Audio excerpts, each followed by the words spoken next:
All right. Welcome, everybody. So great to see you all arriving here.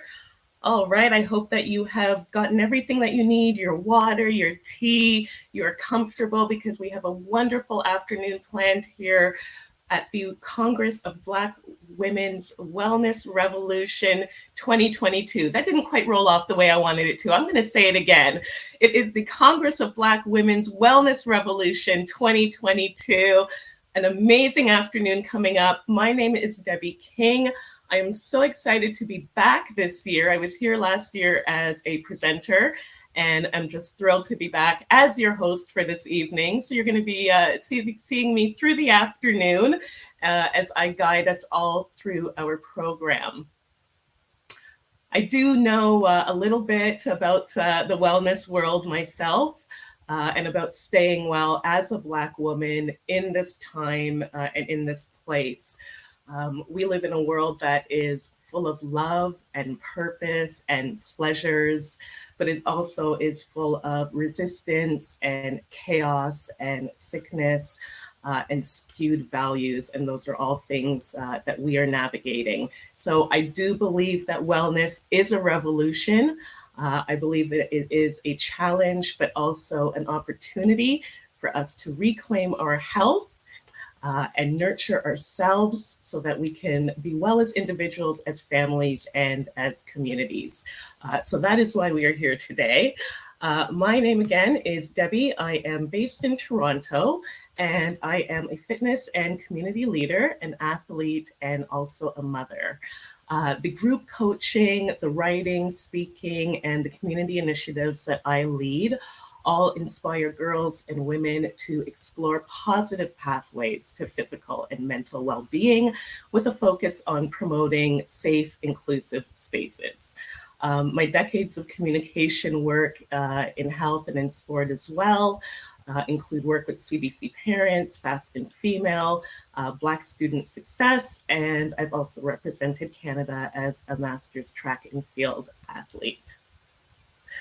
As I mentioned, I am speaking to you from Toronto. I know that we're all coming from different places, but I would like to take a moment to acknowledge the land that we are all jointly situated on, and to share with you that the Congress of Black Women of Canada, Ontario region is committed to Black and Indigenous solidarity and acknowledges that we are on the traditional territory of many nations, including the Mississaugas of the Credit, the Anishinaabe, the Chippewa, the Haudenosaunee, and the Wendat peoples. And this is now home to many diverse First Nation, Inuit, Métis, and Afro-Indigenous people.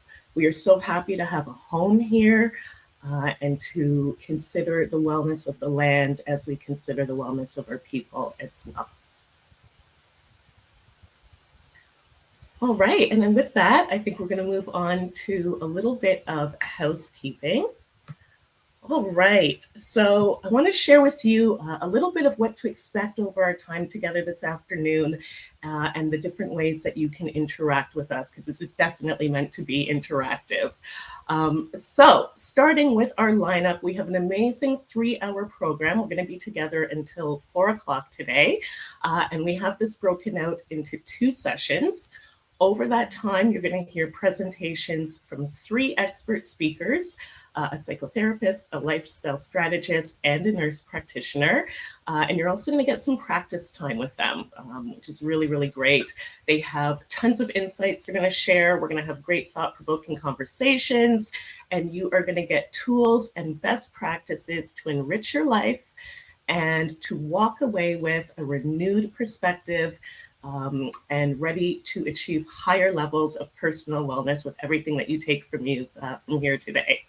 We also have some spoken word, we have some fun polls, we have giveaways, so lots that we're going to pack in here. Now, the way that you interact with us through the afternoon, there are 2 mechanisms for this. We have a Q&A and we have comments, and you'll find those both on the right hand of your screen there. The Q&A, we're going to ask that you use that for any specific questions that you have for our panelists. So as you're hearing them speak in their presentations, and as we open up some Q&A time after, anything that you want to ask, you can type in there and we will pick it up.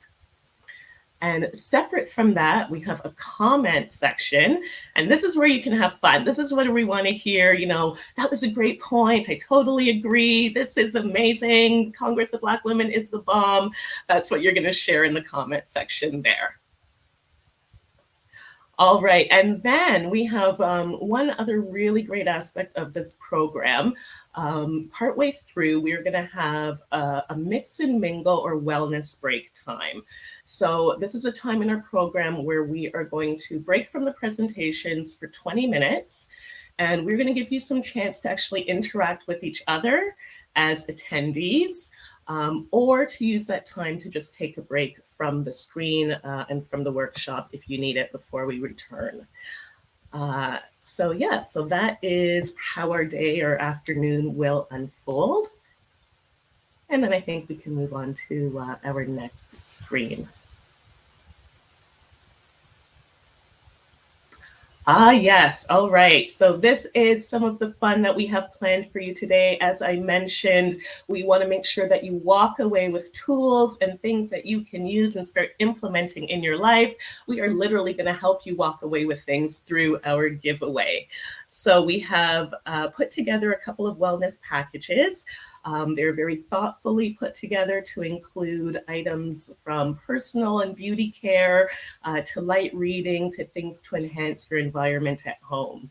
And the way that you get an opportunity to win one of these is to participate on social media throughout the afternoon together here. So you can do that either on Instagram or on Facebook or both. The first step is to follow Congress of Black Women, ON. Second step is to drop a comment into either our latest Facebook or our latest Instagram post. Let us know what you are most looking forward to today. We want to know what's brought you here, what made you sign up, and what you're looking for. Enter that right into the comments on our latest post, and that will register as an entry for us. And if you want a bonus, if you're feeling extra social, then you can also repost it or share through your channels as well. And we will make sure that we update you with the winners of that at the end of the afternoon. And again, just to find us online, we are on Facebook at CBW Ontario and on Instagram, Congress of Black Women, ON. As the next slide is coming forward, we must thank the organization that has brought us all here today, the Congress of Black Women. And I specifically want to share with you two phenomenal women behind the organization and behind this event today, Loris Thomas and Anne Jean Lennox. Just before we bring them on, I will share their bios with you. So, a passionate advocate for female empowerment, Loris Thomas joined the Congress of Black Women of Canada over 20 years ago with the goal of creating a community where Black women could build relationships, access vital resources, and be encouraged to live full lives. Loris is the president of the Congress of Black Women Ontario region, responsible for providing leadership and direction to create and maintain links among the site chapters in Ontario. She coordinates the overall activities for the regional body through collaboration with partners, agencies, and government bodies. She also lends her experience to other organizations and currently sits on the board of directors for a Different Booklist Cultural Center. That is a nonprofit hub and destination that provides opportunities to experience the rich culture and history of Canadians and African and Caribbean ancestry. Loris retired 10 years ago. She's obviously still quite busy though, and also has 2 adult sons and an 8-year-old grandson. After you meet Loris, you will meet Anne Jean, who is a CPA and works as a senior project accountant in a large Canadian-based international company. She has a passion for community work and healthy living, and her community volunteering dates back to Ojama African Peoples Organization and the community Kwanzaa celebrations of the 1990s. She enjoys collaborating with others for the benefit of the community, and she has been a member of the Mississauga chapter of the Congress of Black Women of Canada for more than a decade, where she has served in various roles, including 2 previous terms as a chapter president. She is a student of yoga and mindfulness meditation and believes in lifelong learning. And Jean currently combines her passion for community and wellness as one of the co-leads in the Congress of Black Women of Canada, Ontario Region's Black Women's Wellness Project, the Wellness Revolution. And now let's please applaud in our homes as we bring Loris to the stage. Thank you. Thank you, Debbie. It is a pleasure to be here. Good afternoon, everyone. I'm Loris Thomas, as Debbie mentioned. I'm president of the Congress of Black Women, Ontario.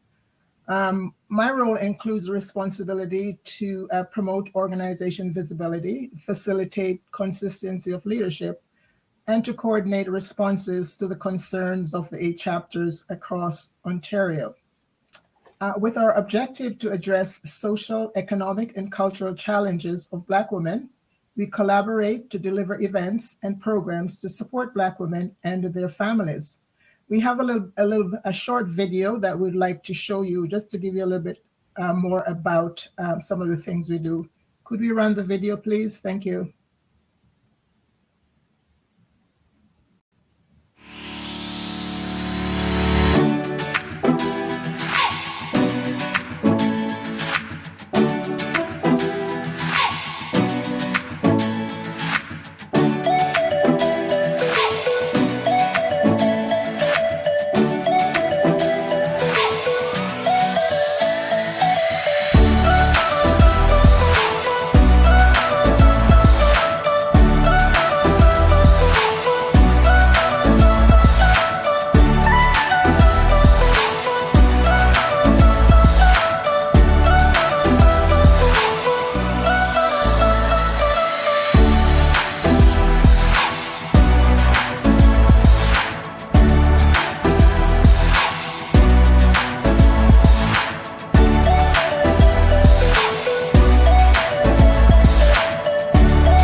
Thank you very much, ladies.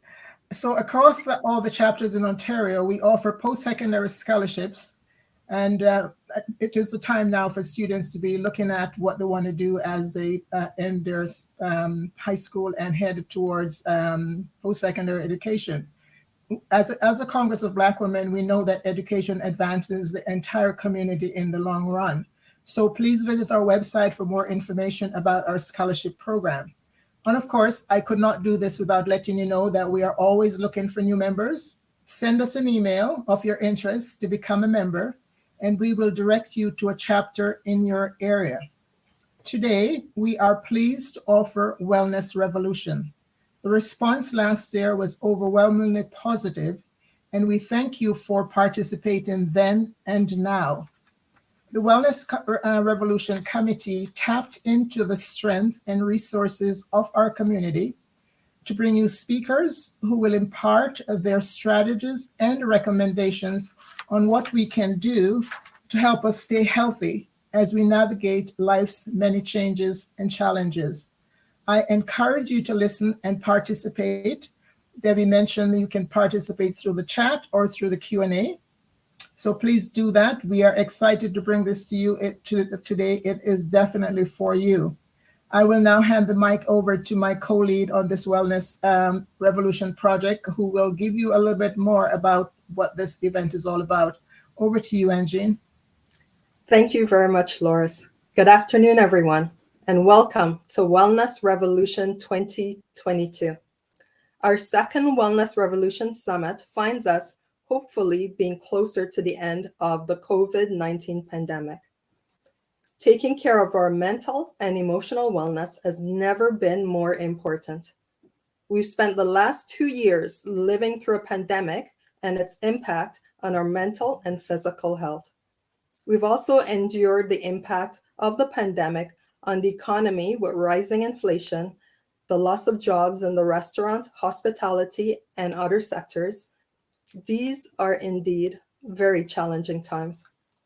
But I believe that taking care of our well-being will give us the strength and resilience that we need, not just to survive, but to thrive, even during these times.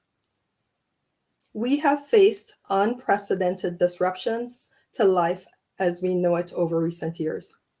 These disruptions can negatively impact our immunity, our mental and physical health, our relationships, our social life, and work life.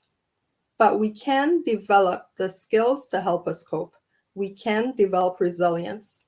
We can nurture our ability to enjoy life despite the many challenges that are beyond our control. Our speakers today will share tips and practices on nurturing mental and emotional well-being.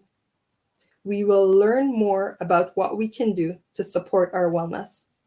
We hope that the workshops will provide you with information, inspiration, and an opportunity to grow your mental and emotional wellness. We invite you to keep an open mind as you go through today's workshops. We hope that at the end of the session, you will have received some practical suggestions and helpful strategies that you will use to nurture your well-being. Thank you for being here today and enjoy the Wellness Revolution Summit.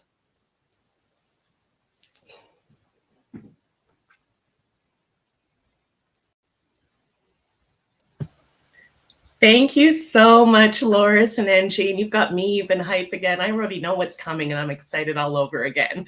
But we want to get you all excited and we want to get you interactive next. So we are going to launch into our first set of polls.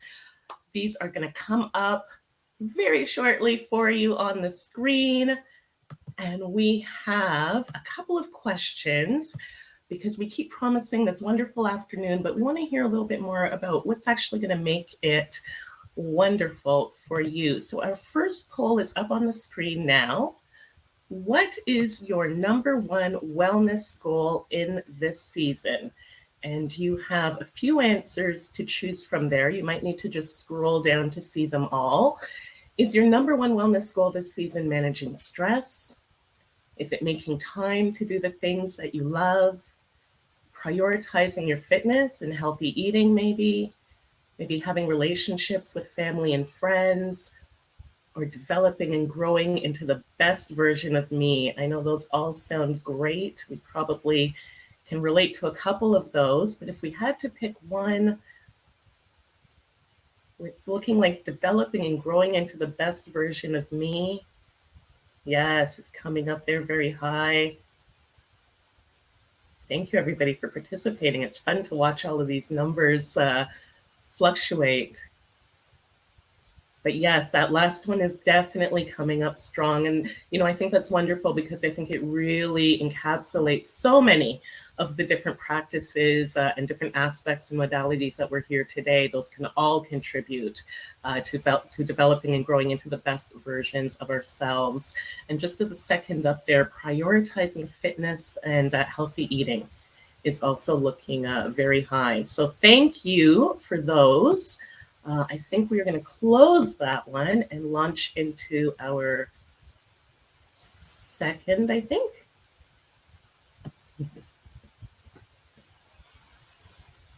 All right, here we go. Brand new question up for you. New question is, what would make today a great experience? Is it inspiration from our presenters? Is it those practical wellness tips that you're going to go away with and start using right away? Is it meeting new people, both the people that you're connecting with as presenters and then the people that you'll meet during our mix and mingle? Or is it motivation to prioritize your wellness? That's a great one as well. I think many of us, we know what we should be doing, but we find it hard to find that motivation. Maybe we're looking for that today. We're definitely looking for practical wellness tips. Okay. Meeting new people not coming up as much, but that's all right. You're going to get to know some people better regardless when we start hearing from our speakers. All right. It looks like the numbers are slowing down. I think many of you are responding, so thank you for that. And with that, we are going to keep things moving. Next up, we have a wonderful opportunity for you to hear from Lamoy Simmons. Now, I had the pleasure of hearing from Lamoy at a Kwanzaa event a couple of years ago, and I can tell you you're in for a treat. She is an award-winning spoken word artist, published poet, and arts educator, harnessing purpose and using poetry to challenge thoughts and ideals in order to instigate waves of change.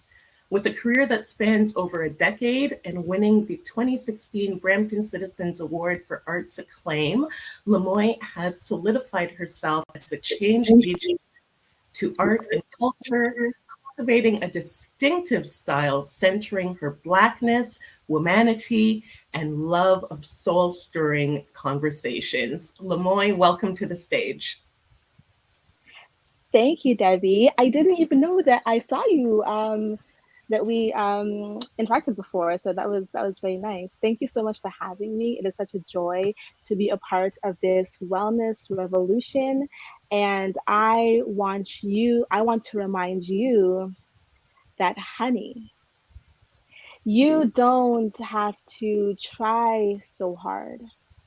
The universe has already stretched itself just for you.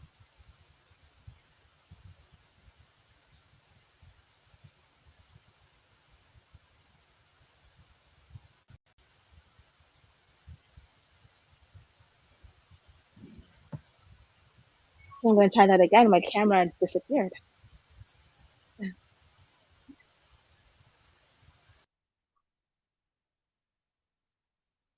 There we go. Okay. Once again, it is a pleasure to be a part of this wellness revolution.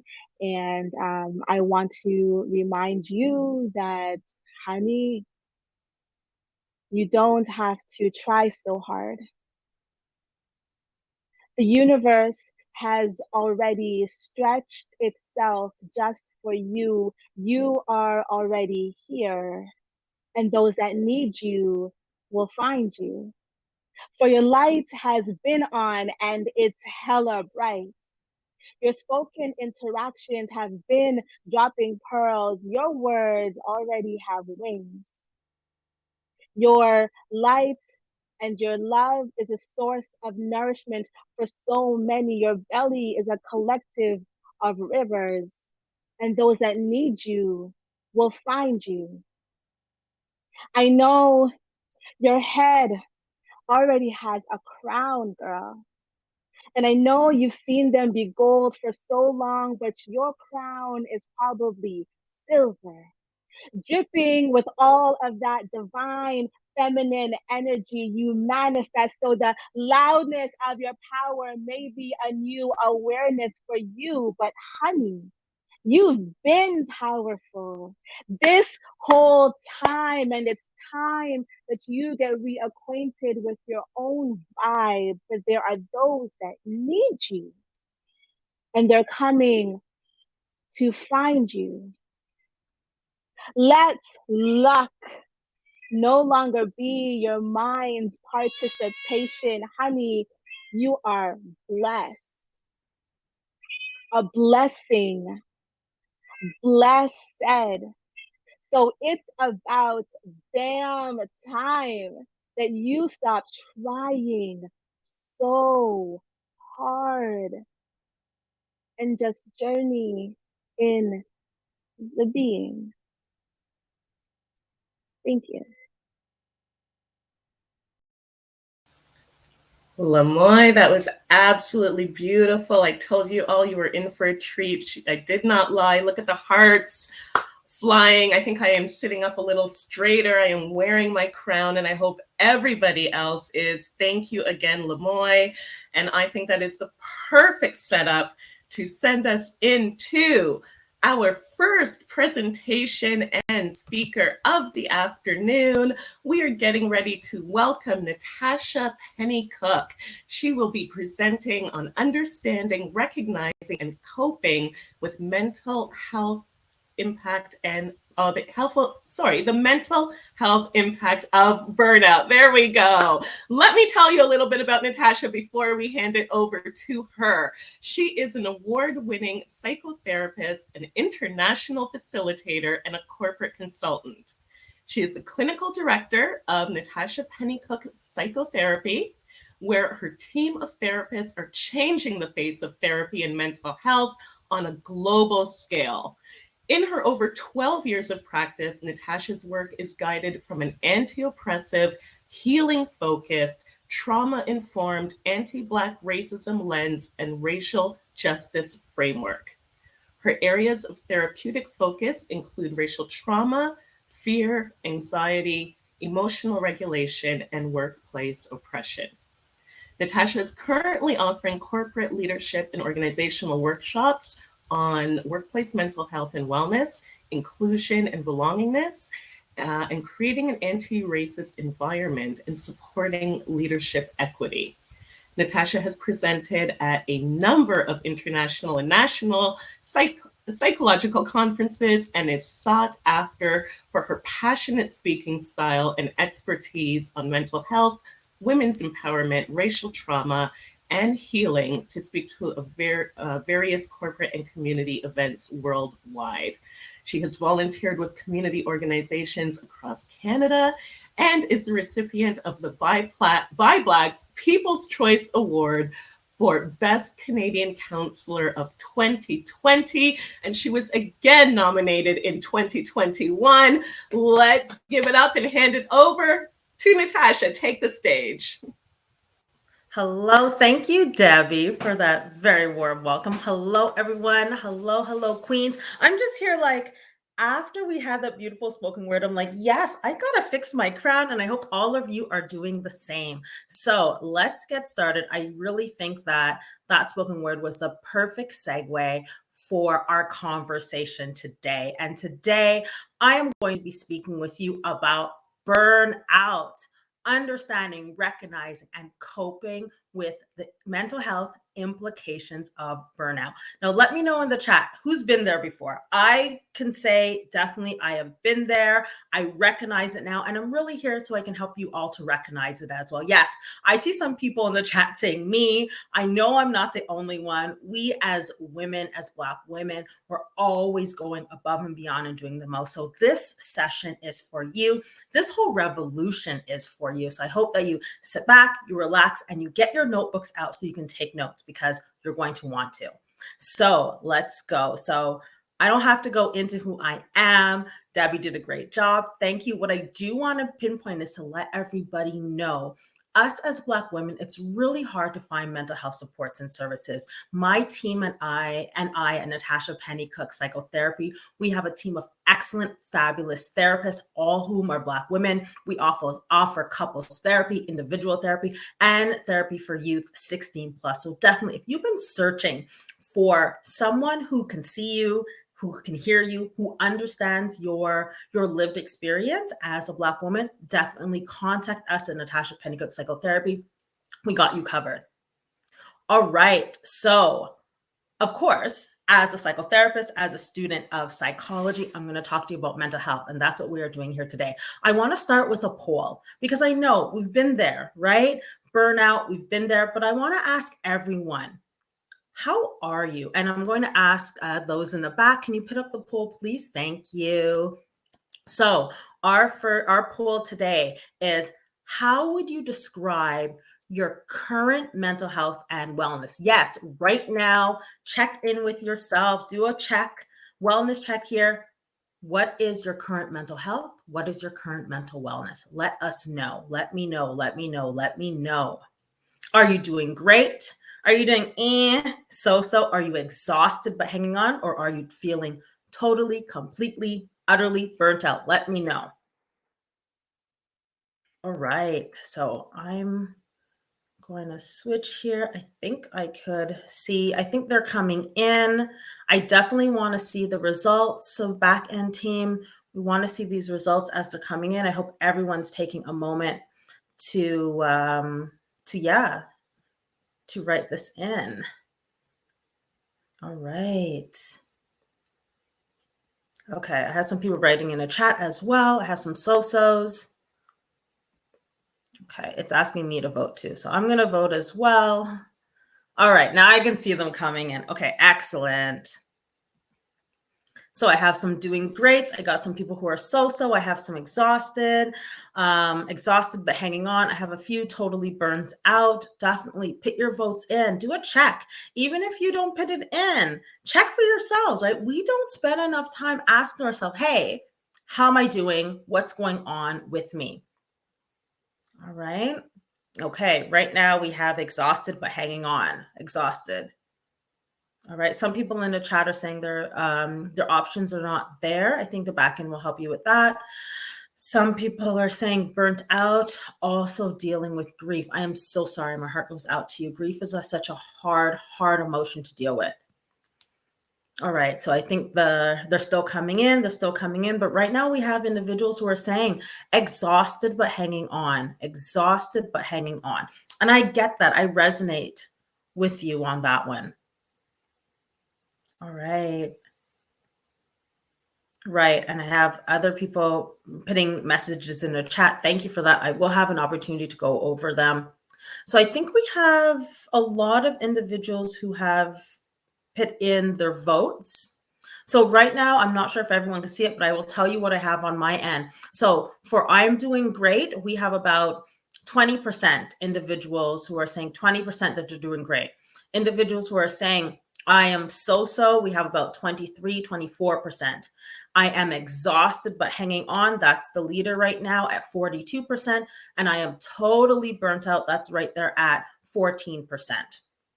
All right. So the majority of us here right now are exhausted but hanging on. And I think that is a common consensus that I get from a lot of people, that exhausted but hanging on. But the great thing is that all of you here are resourceful because you have found the wellness revolution and you're here so you can get some tips and tools and also be together in community. That's important as well.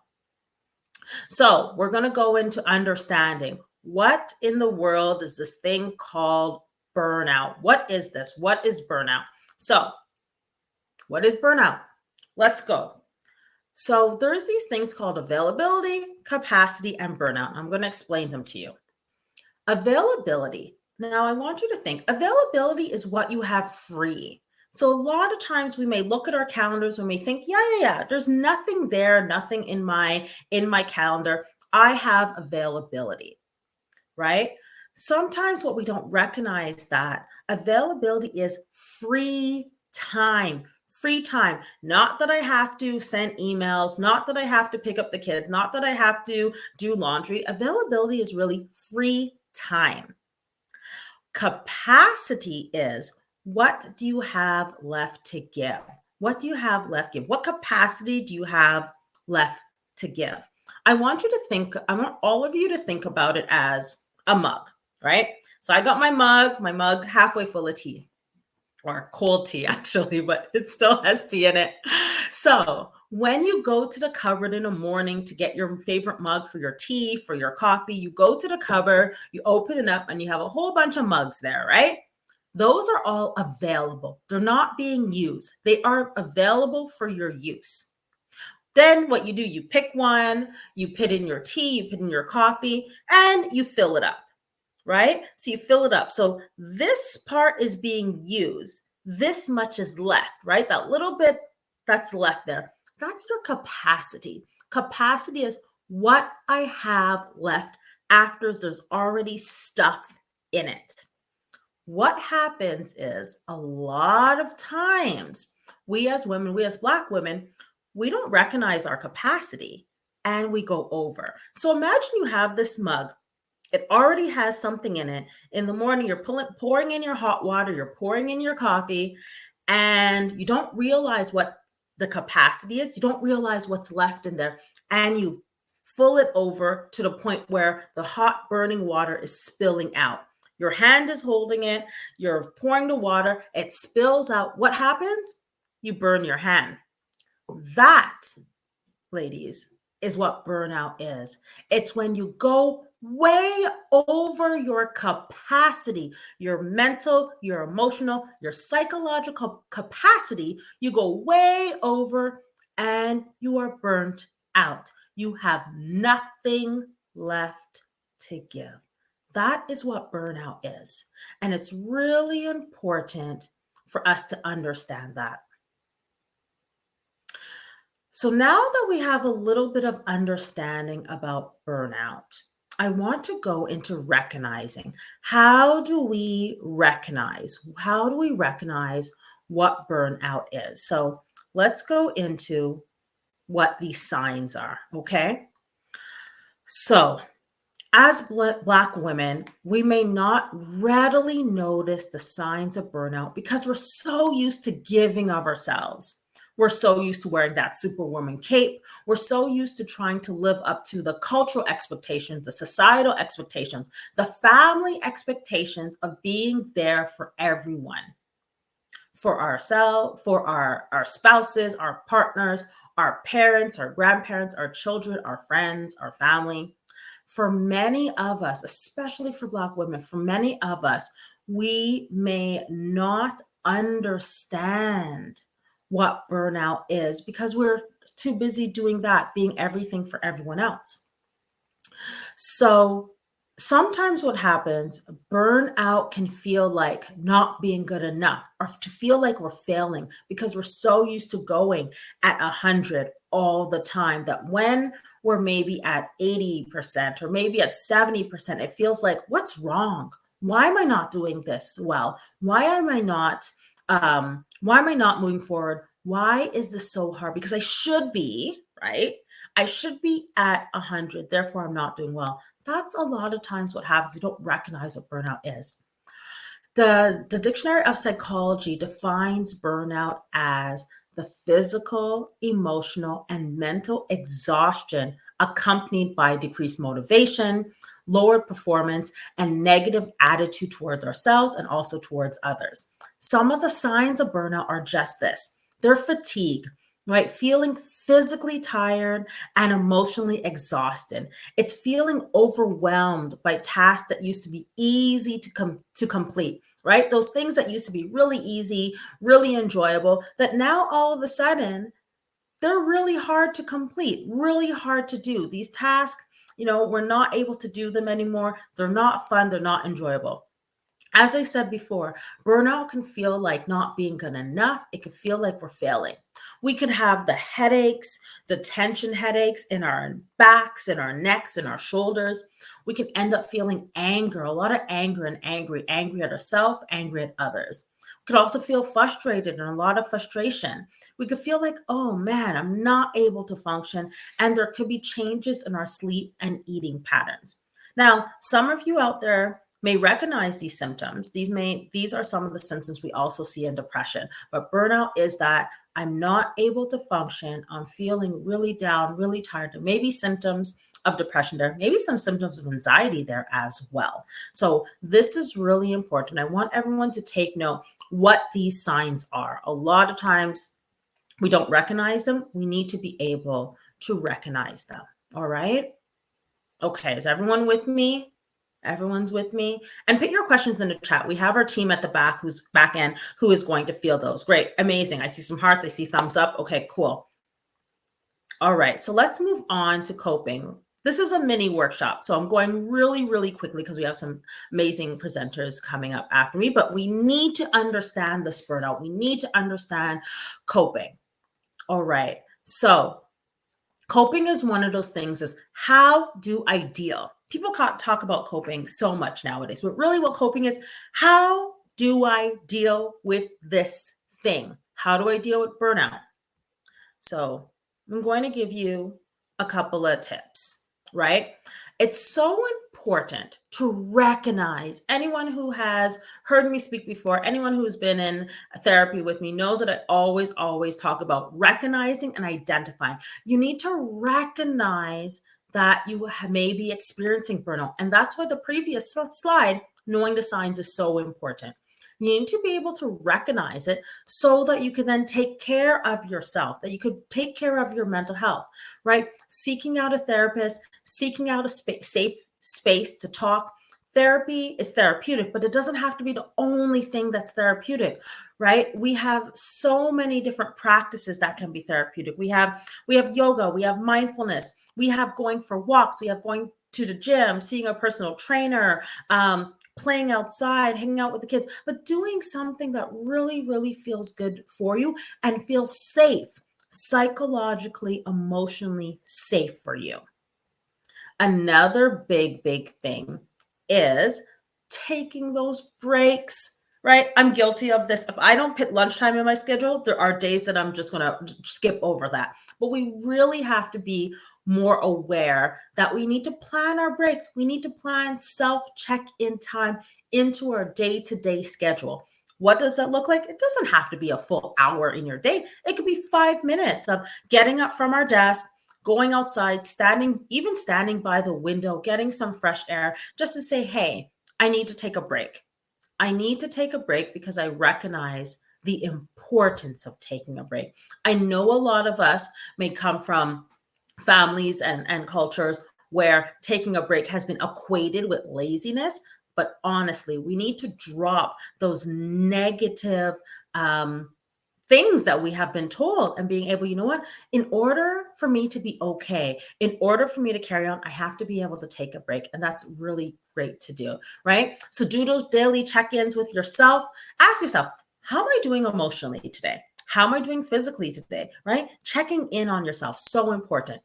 Exercise, that's another big thing. There is such a big connection between our mental health and our physical health. A lot of people don't recognize, but our mental health and physical health are literally two sides of the same coin. We have to take care of them both in tandem together. All right, number 5. This is something, honestly, I'm still working on.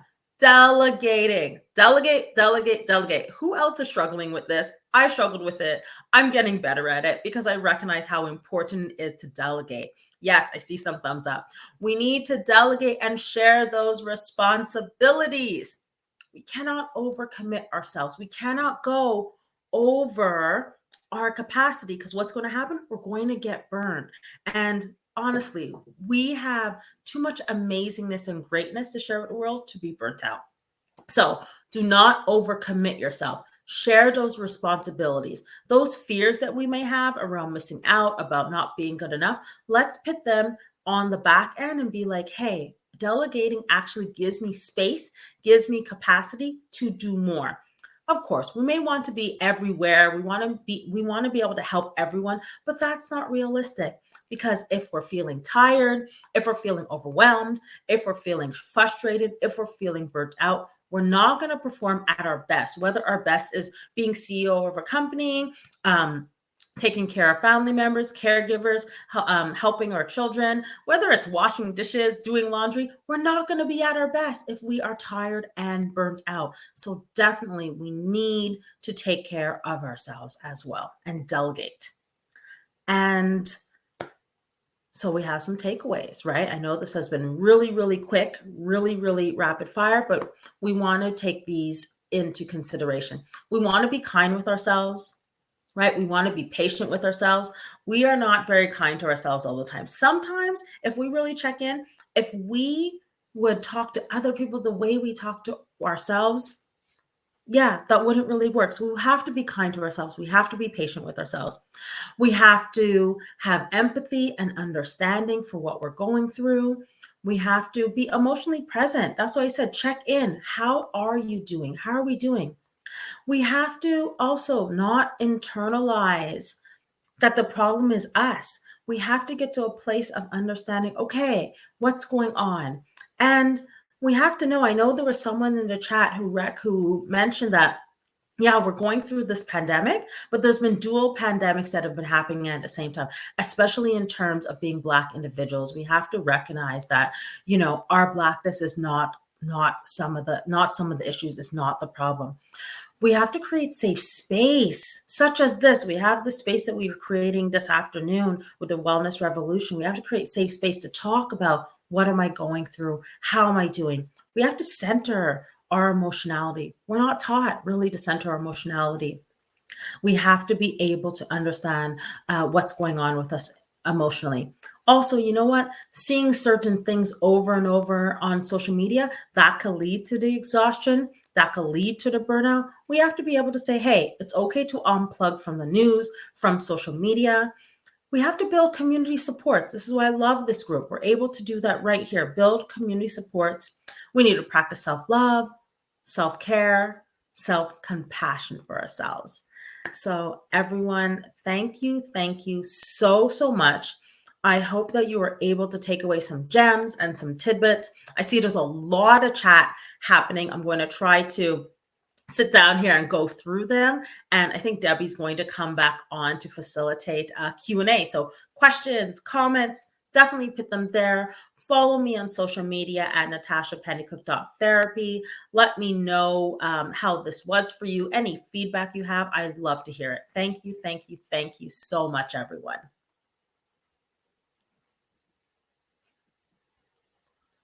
All right, I guess we're just waiting for Debbie to pop back in. I'm going to try to go through the chat. Hey, Debbie. There I am, popping back in. Oh, Natacha, that was so wonderful. You packed so much into a short time. Thank you so much. The takeaways are great. And I know that, unplugging and unplugging from the news is one that has been really, really great for me. I'm just checking in we have a Q&A box here on the right. I know you all are doing great at using the comments. I see all the comments blowing up. If you do have a specific question for Natacha that you would like her to answer in our time here, you can type that into the Q&A. I'm going to keep my eye on it. I also see a raised hand from Claudia Stewart. Claudia, I'm going to invite you, if you have a question, to type that into the Q&A as well. For Natacha, I don't know if that was intentional or not. And I'm going to get the ball rolling, while other people get their typing in. I saw in the comments a lot of comments about affordability. Mm-hmm. And I love that you mentioned, some practices that don't necessarily cost money. You talked about things like walks and that. So I'm wondering if you can expand a little bit, maybe on some more ideas around things where there might not be as much of a financial barrier. But then also, when we are looking for more than the walk or the hot bath, and we do need something, in more depth and more ongoing, what are the kind of resources? Where can we start to look for that kind of access when we do feel finances are a barrier? Right. Yeah, that's a great question. That's a question I get all the time in terms of mental health services and the financial barrier. The reality is that the financial barrier to mental health services and seeking out services, mental health right now, especially how things have been going. We as practitioners, we've been letting clients know, the clients that come to me, especially if they're talking about affordability, we let them know if they do have workplace insurance. That's the first place, right? If you have, if you're working at an organization that has insurance, really being able to advocate to say, hey, I recognize my mental health is really important. Mental health needs to be something that's covered by insurance. And when I say coverage, they have something where it's this like umbrella term of psychological services. Underneath that, making sure that there's coverage for a psychotherapist, a social worker, a psychologist. A lot of times you'll see a psychologist, but we want to make sure that the whole breadth of mental health practitioners are covered. Because right now we know a lot of people are mentioning in the chat, there's workplace trauma, there's anti-Black racism. We're dealing with this pandemic. There's a lot of grief and loss, as other people have saying. So making sure that your organizations are adequately equipped to support you. I think this is the thing that a lot of people don't recognize, that it's not the insurance companies who mitigate what mental health services, it's really the employer. So being able to go and speak with your employer if you're comfortable for mental health services.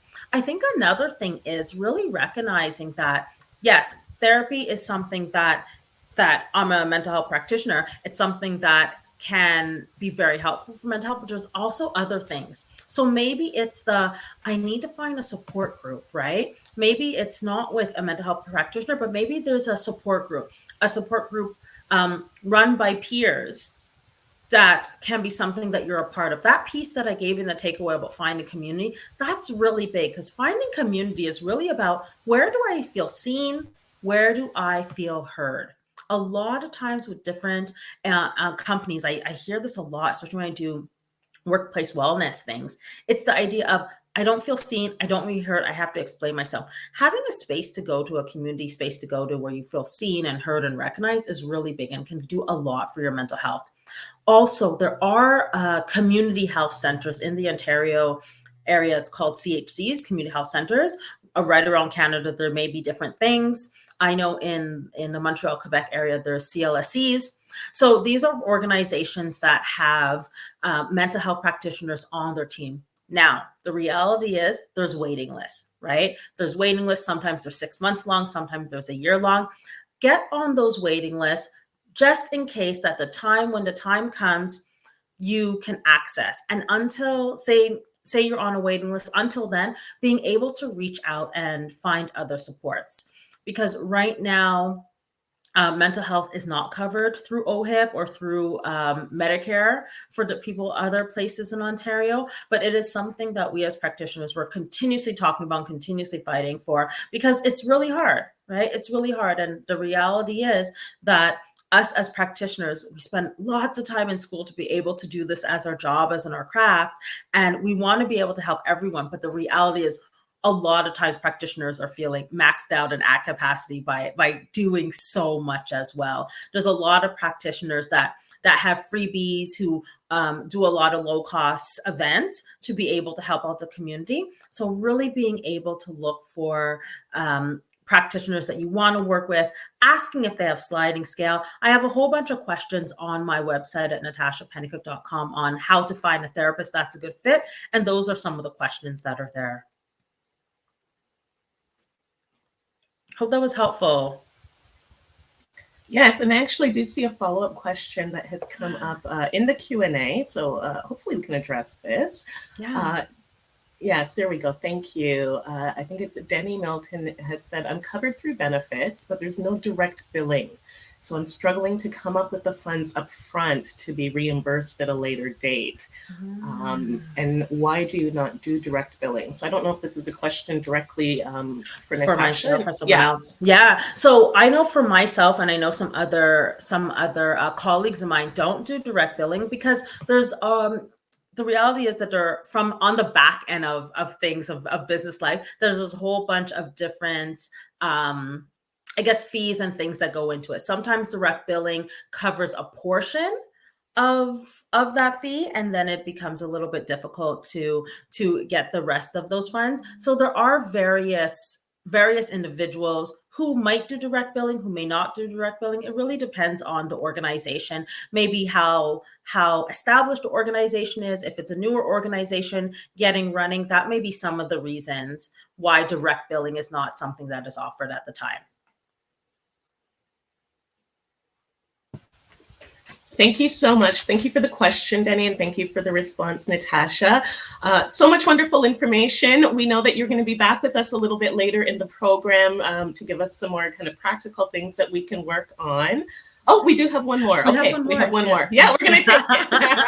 All right. I was just reading, and I think this is a great question, right? So any advice around how to break the stigma associated with mental health within Caribbean communities? This is a question I actually get quite often. And one of the things that I always say is normalizing the fact that we are here, Black women from the diaspora, from around the Caribbean and from the continent. We're having these conversations about mental health. We're asking questions like this. We're saying that, hey, it's time to break that stigma. That's the first step around saying, you know what, there is a stigma in Caribbean communities and families, And here we are, we're breaking that stigma. We're talking about it because we recognize there's a real serious mental health impact on ourselves, on our families, on our communities. And it's really time to start talking about it. So the best advice that I can give is talk about it. And I think another thing is what I recognize is, there may be times when I feel like, oh, my family doesn't get it. I'm talking to them. We as individuals, we have to recognize that there are people who will understand mental health. Find those people out.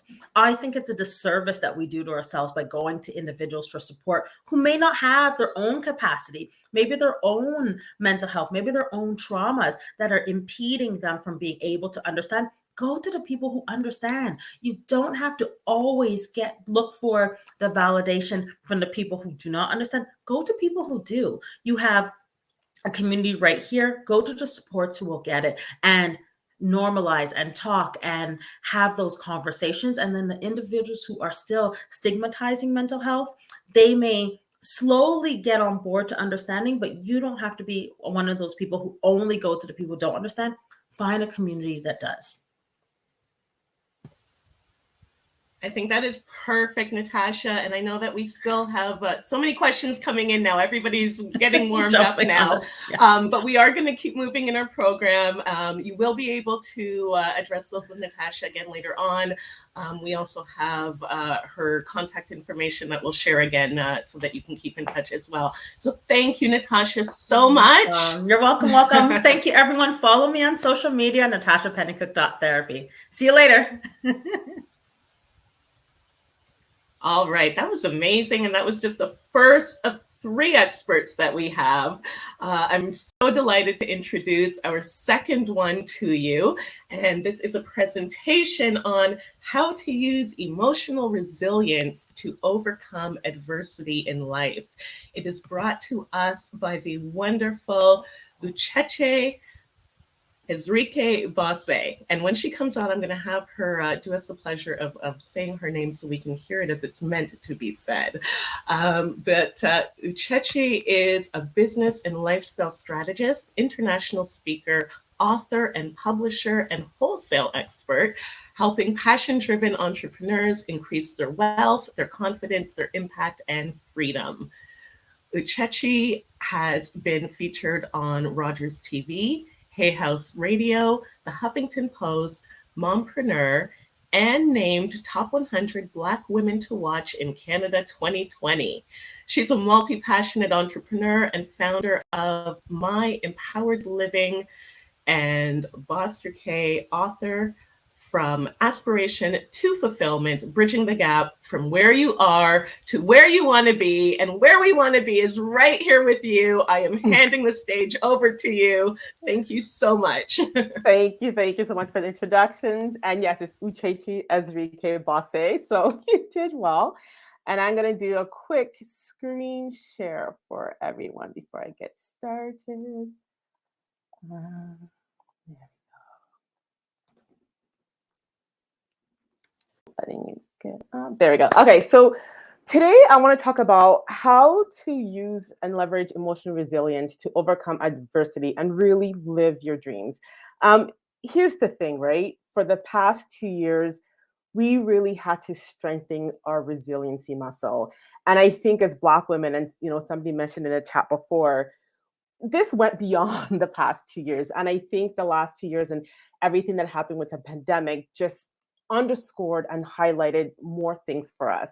And so it's really important for us to recognize that this resiliency is almost like a muscle that we can work, we can develop it. And it does take work, and it does take commitment, and it does take time. So just jumping right in, let me make sure I have my slides. So to move forward, what is emotional resiliency? Can you guys see that okay? I'm trying to see if you guys can see. Can you guys see the slide? I feel like I can't see it. Oh, there we go. So what is emotional resiliency? So it's really one's ability to adapt in stressful situations or crisis. This is at its basic definition. And so it's really about recovering from difficult situations and your ability to adapt to change. And again, it's something that we've all, we can develop. Looking at the poll that Natasha shared, 42% of you said you were exhausted. 24 said, I am so, and 14% of you is burnt out. So you might be sitting here hitting your rock bottom, going through emotional turmoil, going through being in the midst of adversity. What I want you to understand and recognize that this resistance, this adversity can become this rock bottom, can become the solid foundation upon which you can rebuild your life. And many times it is at this place that bears the fruit of what you can become. But how do we start to become that? How do we start to take that place? So this is something I want to share in my time together with you today. And so the first step in that is really to give yourself space and grace. What I mean by space and grace is recognize, like we said, look at the stats that you gave, and you can just look at your own life right now and all the situations that you've been in. It's all about honoring your emotions. It's all about honoring the feelings. It's all about honoring the fact that you've been through a lot, right? Black women, we've been through so much. It's giving yourself compassion. It is giving yourself love. It's recognizing, acknowledging what you've been through. And so you might be in the trenches right now. You may have gone through trenches. Space and grace is about that self-compassion. And it's also about forgiveness. To start to move through this, give yourself forgiveness. Doesn't matter if you've recognized the fact that you've put yourself in this position, or maybe somebody who you feel has wronged you, or that contributed to you being in the situation that you're in right now. Letting that go, having that willingness to let that go. One of the best definitions I saw about forgiveness, it was from the Oprah show, and there was she had a guest in there. And he said, forgiveness is letting go of the hope that the past could be different. The past has happened, and we were hoping that it could change. We're just holding on to it. So forgive yourself about that. That happened. Whatever happened has happened, and now we can move forward with that. And so doesn't matter what you've been through right now. Give yourself that space, give yourself grace, give yourself compassion, give yourself care, so that way you can continue to move through the other side. And how do we start to move through that? So one of the steps that I love to share with people about how to now leverage your resiliency, how to move to the other side, how to now start to go from that surviving to thriving and living in that dream life that you want. The number one thing is now to have a clear vision beyond your current circumstance. Clarity equals power. What do you want? If I asked you right now, what do you want? And I would love for you to share even in the chat box, what is it do you want? I hear so many times when I ask somebody, what do they want? I will get a laundry list of what they don't want. But if you can't envision it, you cannot achieve it, or it'll be very hard for you to achieve. How can you progress to something more when you're thriving? How can you progress to that if you don't know? And as cliche as this analogy sounds, when we want to get to a destination that we don't know, we're getting in our car, we use our navigation, we need to put in the address of where we're going to go. We don't need to know the how, but our focus and commitment and our clarity in the what will bring the how to us. Just like in the car, I'm going to put in my destination and the how will be calculated for me. And then I can move forward. So what is that vision that you have for yourself? And I remember, and I've shared this probably last time when I was here, the story of Oprah Winfrey. I remember hearing this story that just underscored the power of vision. She was sharing a story about how she was, growing up in the South. She was with her grandmother. Her grandmother was washing clothes, and her grandmother called her over and said, Oprah, come watch me, because this is going to be your life. And I remember hearing Oprah say that it didn't resonate with her because the vision that she had for her life was to be a teacher. Oprah's vision was to be a teacher. And goodness gracious, is she ever a teacher now? Her teaching was not in the traditional schools, right? So her classroom wasn't in the schools, but her classroom was global. And her vision was to be a teacher so that way she can teach others that they can be and achieve much more than they thought possible. And goodness, did she do that? This is the power that our visions have for ourselves.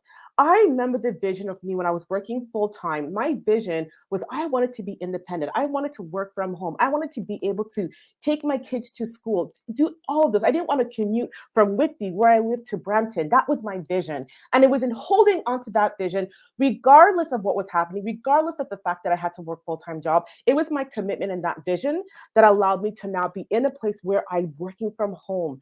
I get to thrive. I get to help other people thrive as well. This is the power that your vision has for you as well. So recognize that, have that vision. Doesn't matter what's happening around you right now, because this vision needs to be beyond. Here's the thing, ladies. There's a narrative of what Black women are. I don't care what that vision is. And I don't care what's all happening around you right now, right? Yes, give yourself the space. But when you vision, I want you to go beyond that. Go beyond that vision of the circumstances that you think of yourself right now. That vision will drive you. If you were not afraid, if you cannot fail, what would you do? That is my invitation to you right now. Say to yourself, write it down, journal on it. If I could not fail, what would be my vision? Because it's time that you stop limiting yourselves. This is what we do all the time. As Black women, we limit ourselves because we have our family, we have this, we have a laundry list that's keeping us from what we need to do. It's important to throw down those limitations and go beyond that. Financial abundance. Ooh, I love that. This, amazing. And then one of the things with that vision is it's time to then match your identity to your vision. The truth is, your identity is your destiny. Your identity, the way you see yourself, will foreshadow and overshadow any potential that you may have.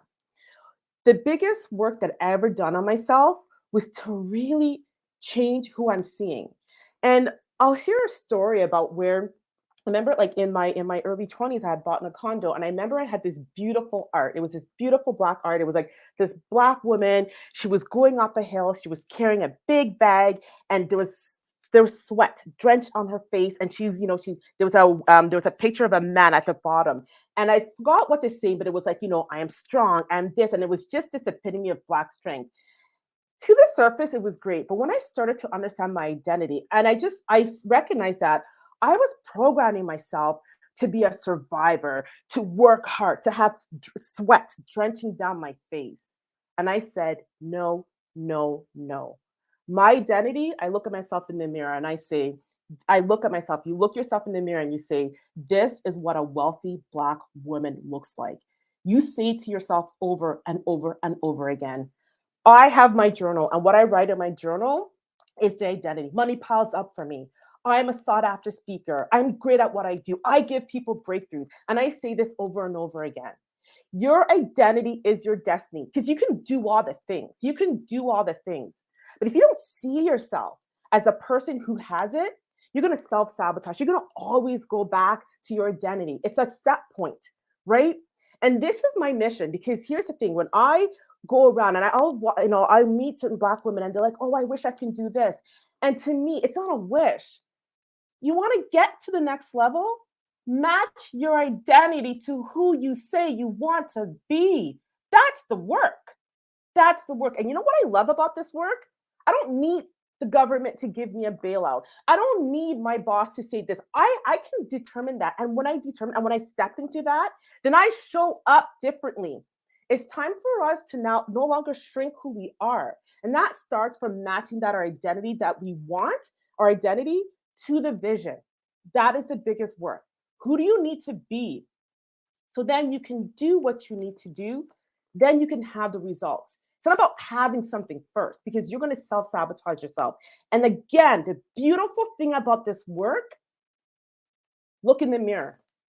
Look in the mirror, because who's responsible to do that work? It's you. I don't have to depend on my partner, my husband, or whoever. I can do that. So start to match your identity to your vision, because again, I'm going to repeat this. Your identity will foreshadow and overshadow your potential. So that's the work. And then how do you start to create the identity? Well, it starts to create a new story and narrative that aligns with your vision and identity. again, going back to, if you think about Black women, right? Yes, we're seeing different narrative now where, we're seeing more empowered, but back in the day, it's like, okay, we're juggling 3 kids on our hips and we're working hard. We're at the bus. A day late and $1 short? What? No, no. This is a new era. And my biggest thing now is what stories are going to anchor. Wasn't it Muhammad Ali? How many times did he say, I am the greatest fighter in the world? I am the greatest fighter in the world. I am the greatest fighter in the world. He said that over and over again before he even got that title. So what stories are you telling you about yourself? My job sucks, aches and pain. I can never make a great living doing what I love. I am broke. Because this is the narrative, right? Or the narrative that other people have about Black women. We're not smart enough. We're not good enough. But the beautiful thing is when you tell yourself a new story, it doesn't matter what other people's stories are about us. We can now affect the change that we want. But we need to start and harness our inner and outer dialogue, what we're telling ourselves in our head, right? That narrative. Is it supporting you? And if it's not, it's time to recognize the stories that are not supporting you, releasing it, and start to tell yourself new stories that supports that identity, new stories that supports that vision that you have for yourself. Because that's how you start to get your identity. It's through that.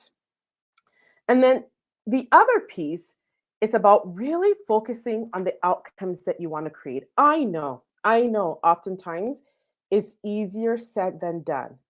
But here's the truth. What you focus on expands. What you focus on and you give your attention to, you energize. This is why I think Debbie and Natacha were talking about, not watching the news.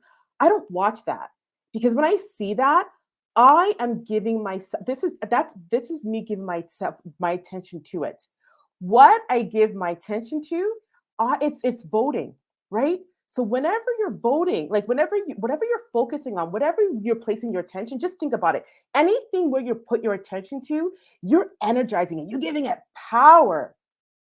What have you been giving attention to in the past? Your bills, how you're not enough, how you don't have enough. Because recognize that anytime you give your attention, you're voting. My attention, that's my vote. Am I voting for what I want or am I voting for what I don't want? So you're going to have circumstances around you. You're going to have that. Again, give yourself grace, give yourself space, feel your feeling, honor your feeling, and let it go. And then go back to what is it do I want? Where's my focus? Again, your focus is a vote. Your focus is power. Your focus is energizing. What do you want to energize? And if you want more of it, place your attention on that. And again, I'm going to underscore this. This is where your power lies. Doesn't matter what other people are doing. You are able to respond to that. You're able to do that yourself. And then the other piece I want to talk about is also about being willing to ask and receive support. I put that receive part in big for a reason. Because as Black women, how many times? That I'm good. No, I got it. Do you know how many times I hear that? I mean, I'm going to raise my hand, right? Because I'm going to call myself out on this because I do this and I have to recognize that for myself, right? But Natacha talked about the support, right? This is where being willing to show up. Anybody that's ever accomplished anything great did not do it on their own. I certainly have not. I've gotten so much support that I've invested in, support that I've gotten on my own. Be willing to ask for support, but also receive support. Be in community with people. As human beings, we need connection. We thrive on connection and connecting with people who support us. And I just want to commend everybody that's here right now. The fact that you're here means you want more for yourself, right? The fact that you're here shows that. And this incredible wellness revolution is a beautiful community that's giving you tools and strategies that's going to help you move forward. So start to open yourself up to that and start to receive. And I always love to say, it's almost like we go to, it's like going to an ocean and the ocean of abundance. But what I find Other people, they'll come with a big barrel and big bucket. As Black women, we go to that ocean of abundance with a teaspoon. I think I have a food. No, this is a tablespoon, but we come with a smaller spoon than this, right? We come with a teaspoon. You're receiving. What's your capacity to receive? Is it just a teaspoon? Because that's what you're going to receive. But recognize that the support, there's an abundance of it there. And it's what you show up with, the container that you're going to show up with to receive from. So start to look at, how can I show up? How can I come with a large container and get as much as I can from this ocean? Because I am a child of the universe. It is my birthright. What I say to myself, prosperity, wellness, abundance, it is my birthright. It is your birthright. But are you willing to receive? Because most times what I've seen is we're not. So this is the work. How willing are you to receive? And what container can you bring to that ocean of abundance? So that way you can receive what calls to you. And then the other thing about really leveraging emotional resilience is about don't stop 3 feet from gold. I love this story from the classic book, Think and Grow Rich. And there's a story about, when it's like a story and analogy about back in the gold rush days, where it's a man, he went searching for gold and he was digging, and he was digging for months for gold. And then he gave up. He got frustrated. And then he got frustrated, and apparently he sold his equipment to a, quote unquote junk man. And so that man went and sought counsel, going back to support, right? He sought counsel, and then he started to dig, and he found gold 3 feet from when that gentleman stopped digging for gold. And so I want to ask you, how often have you stopped 3 feet from your gold? Because your gold is there, but we stop. All of a sudden, it was not meant to be. This is one of the things that triggers me when I hear people, it was not meant to be. No, no, no, no, no. If you had a dream, if you have a desire in your heart, the fact that you have that desire in your heart means the ability to achieve it is already at hand. If that ability to receive your desires was not at hand, you would not have had that desire in the first place. So I want you to celebrate your desires. I want you to celebrate your visions, because that means the resources to make it happen is at hand. Again, repeating, if it was not at hand, you would not have felt it. You would have not been felt it in the first place. So keep going. Do not mistake delays for denials, right? The delays could be a detour. It's not a denial. It's not a no. Don't stop 3 feet from gold, because your gold is there. And your ability to receive it is how willingness you are to persist and to keep going. And then the last piece, really, it's about surrendering to spirit. This is something I always end with. This is something that I always love to share. Again, this could be spirit of your own understanding. Spirit is something that we all have available to us. Spirit is when you're in that dark moment, when you're faced with adversity, when you feel like, people that are hanging on, that faith of a mustard seed. Put your faith in that spirit. Thy will be done. I surrender this to you. Guide me the way. Show me the way. Lead me the way. One of the things I recite, there's a beautiful line from A Course in Miracles. I get up in the morning and I say, where would you have me go? What would you have me do? What would you have me say, and to whom? When something is going difficult in my business, I say, I surrender to you. What would you want me to see? What am I seeing that you need me to see? And I tap in. One of my biggest business strategies, God is my CEO. God is my marketing department. God is my customer service team. God's going to guide me. God's my counsel. So tap into a spirit and recognize that that spirit is your true source of supply, not your clients, not your products, not your employers, not your investment. Those are channels. And when you tap into the true source of supply, there's an infinite channel that opens up for you. But that infinite channels opens up for you when you tune in and tap in to spirit. And then that was the last thing. And then one of the things I wanted to do was also to invite you. So tap into spirit. This isn't on the website, but I wanted to create a 6-week program to help you change your wealth consciousness. One of my biggest beliefs is when women and Black women, and I loved when I saw the comments about the economic, people looking for, they couldn't afford finances for even mental health. To me, that needs to change. And for me, the work was really about changing what was up here, changing the context, my identity. And so I worked with the Congress of Black Women to put together an exclusive event just for you here to help you break through your money blocks and to help you. And it's a whole money breakthrough experience. I have more information here, but for time, I think on the website, and I'll put it on the website here, you can read more about it. But this is something that I'm doing exclusive for you guys. There's going to be bonus training sets there that you have. But this is my invitation to you, where 6 weeks to walk you through that experience to change that wealth mindset. Because to me, Black women, it's time to thrive. We're done. We're done with struggling. We're done with all of that. There's ways we can do it, and it starts with changing the context from which we work from and the identity from which we operate from. And thank you, and I hope I came in on time. But yeah, if anybody has any questions, but this is, I just commend all of you. And actually, before I close, it's funny enough where there's nothing happens by accident. There's a calendar that I have on my desk, and this says, you can see the date, right? March 26th. And I want to read you what March 26th says. You are supposed to thrive. You are supposed to feel good. You are good. You are love, and well-being is constantly flowing to you. And if you will allow it, well-being will manifest in all manner of ways in your experience. How divine is that on today's date when we're coming together as a beautiful group talking about wellness revolution? I just flipped it this afternoon and I'm like, how fitting. So I wanted to make sure that I shared that with you today, because you are supposed to thrive. You are thriving, but what container are you using to bring in that abundance into your life? It's really up to you. And I don't know if there's any questions.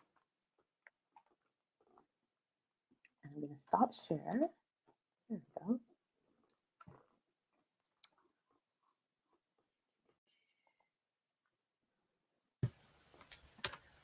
Woo! Uchechi. To church. I had that comment in my head. I was going to say, like, you were just preaching to us today. And then you actually brought God right in. Thank you so much. Wow. Space and grace, matching your identity to your vision. I can see from all the emojis that this is all just resonating with everybody. I'm going to see if we have time for maybe one question in here. Oh, we just have amen. What a wonderful presentation. Okay. The book that you mentioned with the gold quote. Think and Grow Rich. Think and Grow Rich. I'll put it in here. Okay. And grow. And then I think we can also share some resources on the website. Absolutely, following this as well. Yeah. You know, oh, there we go. And who is the speaker? So it's not a speaker. So there's a metaphysical book called A Course in Miracles. I always say, if you ever want to read The Course in Miracles, read Marianne Williamson's A Return to Love first. But there's a beautiful line in there. It's like a daily thing that you read to really help you shift your thinking. But it's and I'll type it in the inbox afterwards. But I recite this every morning, and before I get up, I'm just like, where would you have me go? What would you have me do? What would you have me say? And to whom? And I just wait for a moment and let spirit just guide me. And I get up and I go through my day.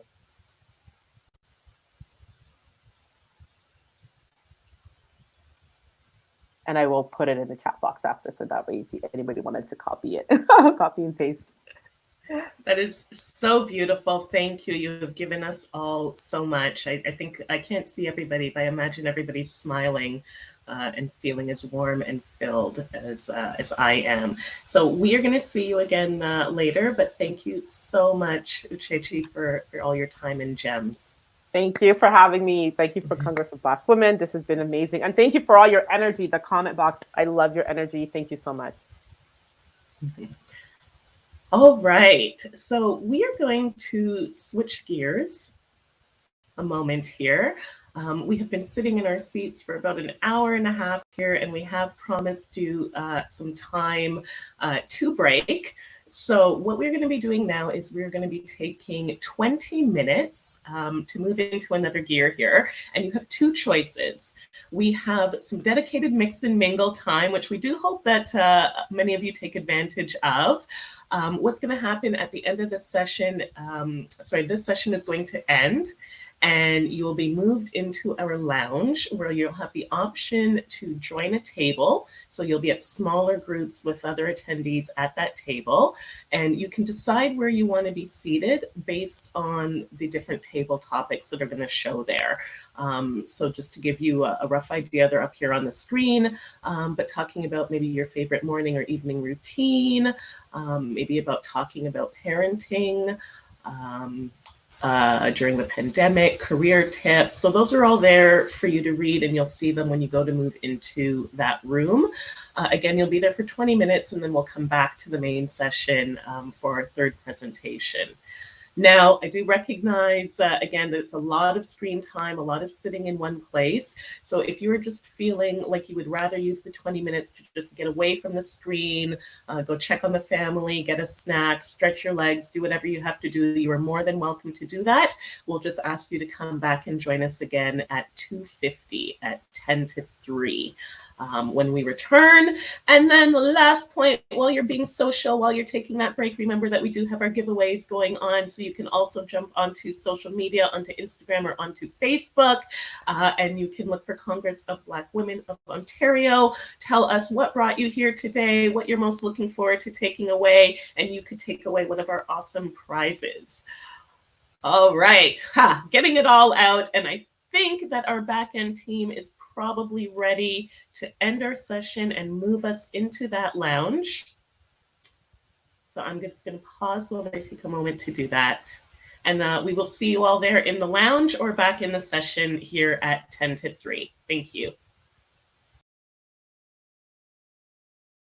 All right, welcome back from that break, everyone. I hope you had a chance to connect with all the other wonderful women here in the session today, or to just refresh and come back ready for the second half of our program here, which we know will be just as wonderful as the first half.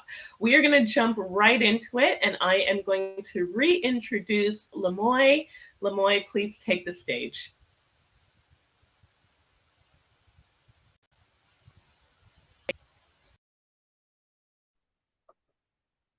Hello, hello. Oh, so far it's been so beautiful, and I'm excited to share with you one more piece for this wellness revolution. Sisters, how deeply must we dig in order to get back to the roots of who we are? The gnarly, twisted, grounding, earthly, forever existence we were so lovingly called to before we comfortably settled into the prefixes of our womanhood. Yes, we are daughter, sister, niece, auntie, friend, mother, lover. Yes, we are all of those and all of the glory in between, but we are more too. We are first and foremost ourselves. I am me and you are you. And how far back must we dig into our ancestral memories to remember that bodies and minds and souls disintegrate back to earth when neglected? How far back must we dig into our ancestral memories to remember that we are seeds and water and stretching towards the sun, and we are the sun, and we are bloom. Most of all, we are bloom. When was the last time you bloomed? When was the last time you touched that vibrant, pulsating, alive part of yourself? And how did you smell when you bloomed? Go back to the first time you put yourself last. Go back to her and call her out of hiding. And when you have found her, find a green, thriving patch of self to sit on and tell her these 10 things. Number 1, you are ethereal, a creation of stardust and holy vocalizations, and you should celebrate that daily, shamelessly, and without apology. Number 2, laugh loudly with every pain within you. Pain is the pressing advocate we need to teach us to cherish good things more abundantly. So when pain comes, laugh deeply into it.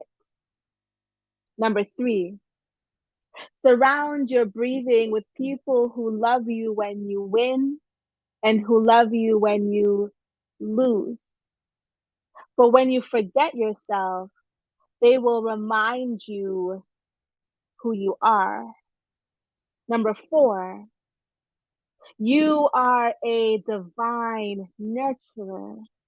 Be okay in the giving from your overflow and be settled when you have given enough. And always be giving to yourself. I want to say that one again. Number 4, you are a divine nurturer. Be okay in the giving from your overflow and be settled when you've given enough. And always be giving to yourself. Number 5, tell your stories in all of their inappropriate, sad, happy, shameless, moral glory. Have filthy conversations about unbecoming topics and let them be virtuous. Honor the Creator and speak what you have been called to. Do not die full. Whew. Do not die full. Number 6, for the grown folks in the room, have sex often and with someone that values your body as more rainforest than temple. And demand your bursting. And when you burst, do not be ashamed to walk the streets looking and smelling and feeling like bursting. Number 7, you have the time. Do not rush into love. And if you've rushed before, you know how fast and how hard your heart can beat for the wrong one.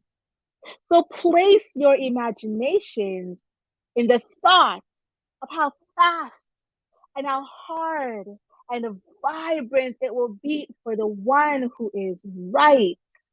Number 8, Gibran said, work is love made visible.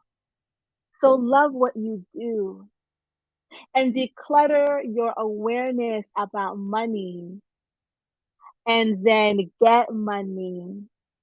Lots of money and know the balance between saving and indulging. Number 9, there comes a time in your existence when you recognize that you cannot hold on to everything that you love. So learn the art of letting go and do it graciously. Number 10, my absolute favorite, be naked as often as possible. At the end of your day, take the heaviness of the world off and be light in the you that you were before everyone laid claim on you. Whew. Sisters, my deepest wish is for you to always remember that you are a lot and sudden and indescribable, and you are worth the excavation back to your center. So be the green, thriving patch of self. Be the memories already created and the memories to come. Be fire and be flood.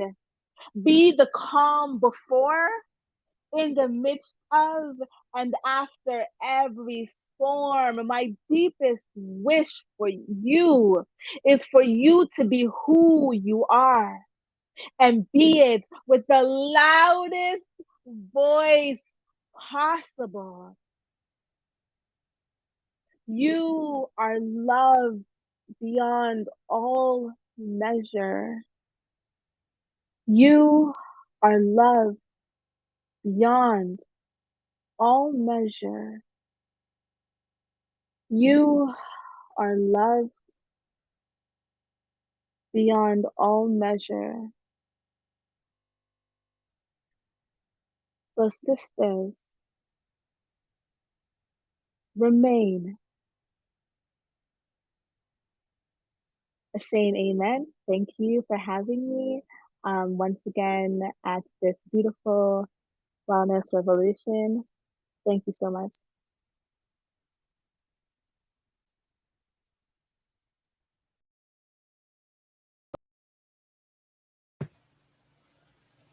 Women, can we take a moment here? Because I think I need a moment. Let's take 10 seconds of quiet to just really connect and lock in those words from Lemoyne.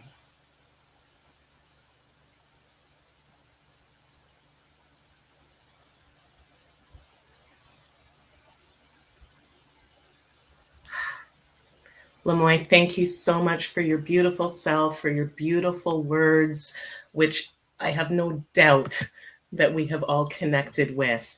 Next up, we are going to be talking about connection, nurturing and connecting through sustainable self-care. This is presented by our third speaker of the afternoon, Angelique Benoit. As she gets ready to join the stage, I will, of course, tell you a little bit about Angelique.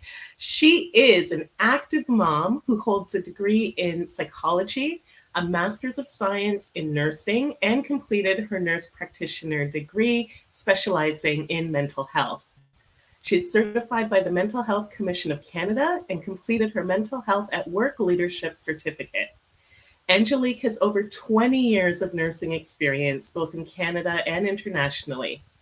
She combines her extensive mental health background with her expertise regarding sustainable self-care through her company, Nurturing Our Wellbeing Inc., or NOW and OW as the acronyms, where she customizes engaging self-care webinars, offers comprehensive employee wellness assessments, and leadership consultations. Angelique is a certified yoga instructor trained in mindfulness stress reduction therapy. You have all given me such a mouthful because you all have so many accomplishments and so much behind you. But I am happy to get it all out and to welcome you to the stage, Angelique. Thank you so much. I appreciate it. It's so wonderful to be here and to be listening to the other speakers and to that beautiful spoken word. It was just beautiful. So thank you so much.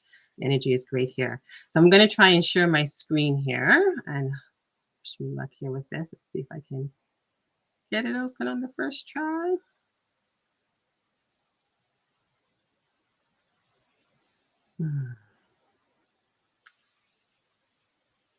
And here we go. So, and I'm hoping everybody can see that. I'll go through. So thank you so much again. And so, yes, we're going to be talking about nurturing and connecting and sustainable self-care. And it's going to kind of mesh everything that we already heard for at the beginning part of this wonderful conference. Okay, so together we're going to be talking about the signs and symptoms of some of common mental health concerns, such as anxiety, trauma, and depression. We're going to be talking about the now approach towards sustainable self-care. So we're going to be really introducing in regards how to sustain it, because sometimes we tend to like be able to do the self-care, but it's about then we drop off of it. So we're going to be talking about and leaning into how we can sustain that. And then we're going to actually really do an experience and feel it and have a guided session together. So my philosophy in regards to self-care is about no procrastination, because let's face it, ladies, many of the times we put all other people's needs in front of us, and then we procrastinate, and then what happens?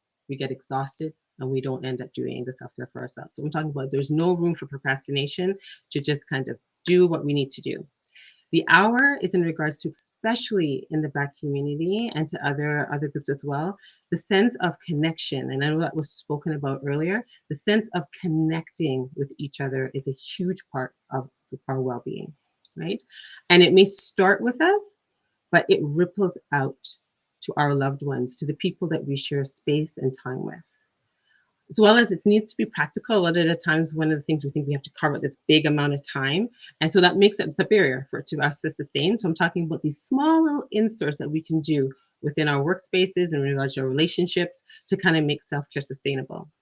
And then we're going to expand what we call the PMS. And I know for some of us in regards to PMS, we have like a negative term, but I want us to embrace it. And I created this whole term is about positive mindset solutions. It's about building that capacity and that tolerance in regards to our ability to stay in moments that may feel uncomfortable, that may be difficult, but staying in it in a way that's very clear. When we're talking about clarity and resilience, it's about staying that. And the self-care strategies that I'm going to be talking about is about allowing that capacity, that ability to grow and expand. So I felt it was really important for us to be, before going into self-care, talking about the mental health. And there's so many different terminologies that we can get in regards and descriptions about mental health, but I particularly like this one. And the reason for that, it talks about the feeling and the thinking and the acting. And it really ties in a very comprehensive, very holistic way of looking at our mental health. And I love the part in regards to the spiritual part of ourselves. Sometimes in regards to, we're not quite sure what kind of self-care strategies we can do in regards to that. So we're going to be diving into that as well, about our culture, equity. I saw in the chat, we're talking about a lot of the racism that's been taking place in regards to our spaces and workplace stress. So it's about self-care in regards to that and our interconnections. Okay. So it's really about our functionalities from all of those aspects. So it's very subjective as well, self-care, but it is a learnt, it's purposeful, and it's continuous. And for me, the learned part is huge. It's in regards to, where did you learn about your self-care, or were you surrounding around people where they maybe dismiss self-care? And what are you prepared to do now so that you can show what self-care be for our young generation? That was a lovely thing also I saw in the chat. We were talking about what is the messaging that we're giving to our children, right? And for me, I'm a mom. And so a lot of my self-care practices, my daughter sees me do. My daughter participates with me in many of them. And I'm planting those seeds for her to let her know that there is no shame in regards to carving out time for you to do what you need to do so that you can show up your best. And that's what I really want us to really zone in and focus on today, is in regards to, this is not a selfish situation. This is something in regards to what we're doing now is going to help what we're thinking that we need to put first. We're going to be able to do that even better. Okay. It's also about action and attitude, because sometimes we may know, many of us know the importance of it, but then we're like, how? You know, what to do? And we're going to be learning some strategies. And even at the ending of the conference, all three of us are going to be back and sharing some strategies again as well. So the dimensions of self-care, as you can see, these are some of the main areas. And so one of the things that I'd like to always zone in, what you used to do before in regards to your self-care is a good indication, but we're different. And as we evolve, our self-care practices need to evolve as well, right? So it's about expanding that toolkit that we have. So then when a situation comes up, we can go, okay, this may not be working, but we can try this. right? And it's about the continuous, not just waiting when we're experiencing a pain point. It's about always doing something. It's like a lifestyle, right? Because sometimes what happens is when things are going smooth, we tend to just kind of drop it off. And then when there's a pain or struggle, then we build up our self-care strategies again. So I really want to invite you to, like, what can I do differently so that it's happening every single day? And then on the flip side, sometimes when we're in our pain point, we get swallowed up with that and we let the self-care strategies go on the wayside, right? So it's about what can you do in any situation that you can empower yourself to do this self-care. So some of the myths and misconceptions when I speak with individuals, especially in regards to the Black community, is this criteria that it needs to look a particular way. A person needs to be showing certain things before we can apply self-care. That's a myth that's going to stop things, right, from being sustainable. There's faith judgment. If I have faith, right, I don't need self-care. Somehow they kind of feel like doing yoga and breath work and other energy work, that they can't go coexist. And I'm here to say that I've experienced it myself personally, and as well as in regards to professionally helping different individuals, they go ahead and they mirror each other. They really embrace and reinforce each other. It's a really beautiful connection. And that it's inherent. That it's inherent in regards to us that we're meant to be struggling, right? That is based on our history. It's our present. And I'm here to say that that is something that we need to kind of let go of, that mindset. We need to let go of it, right? And it was so beautifully said by some of the speakers prior. So what are we actually needing to nurture ourselves from in regards to connecting? The buildup of trauma, okay? So trauma from the pandemic collectively, but it's also the racial traumas, the systemic traumas in our workplaces, chronic symptoms of depression that maybe we didn't even realize, witness to signs of anxiety from other people and carrying that. We tend to a lot of times carry and hold other people's things, and the hush-hush syndrome, right? I like this is in regards to we take things and then we have it in our household and we keep it, shh, we don't want to talk about it. We dismiss it, we minimize it. That has a toll on our well-being. That has a toll on our mental health, right? So we need nurturing in regards to that. We need to be able to find ways to release that. And the last is in regards to, you may have heard of chronic fatigue, right? Or compassion fatigue, which I'm sure many of us can relate to in regards to always giving and helping. But it's also this masking fatigue, putting on a mask and not being able to be our authentic self in our workspaces and then within our families, and saying that, you know what, today I'm not all right? And not feeling any shame about that.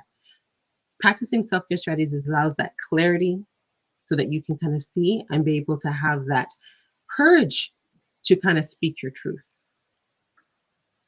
So these are some of the signs in regards to depression, anxiety, and trauma.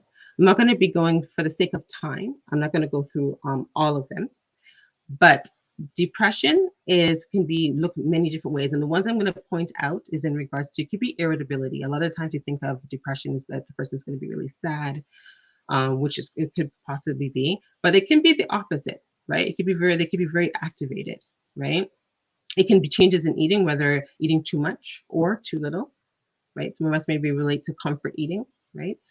In regards to anxiety, it could be in regards to, especially if we have any type of like managers that are in the audience, pay attention to how the people on your team, if they're using a lot of sick days, maybe there's a situation in regards to avoiding particular conversations in groups. These are some signs that maybe they may be struggling with some anxiety.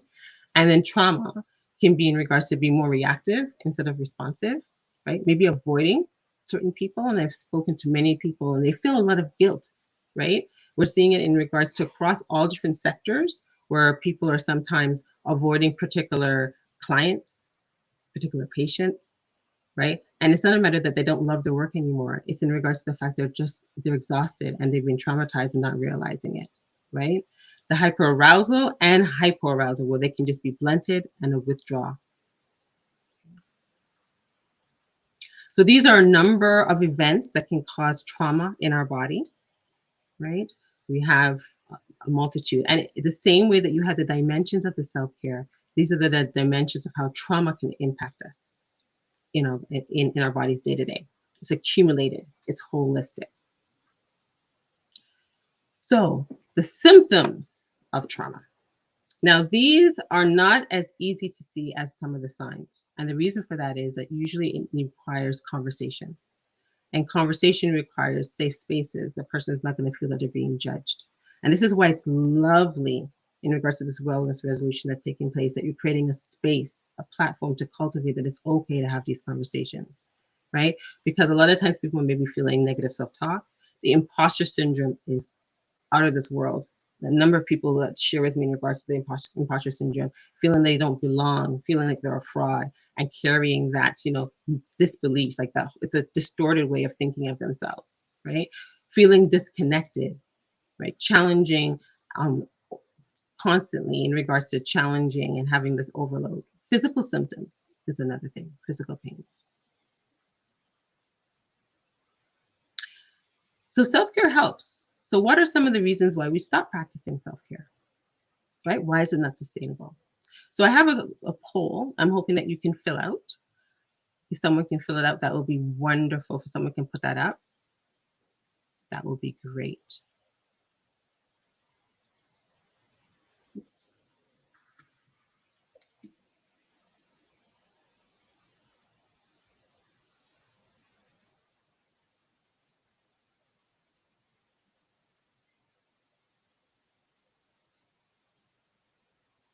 I'm seeing here,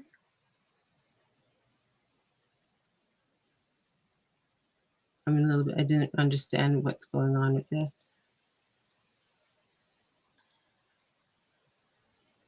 Perfect.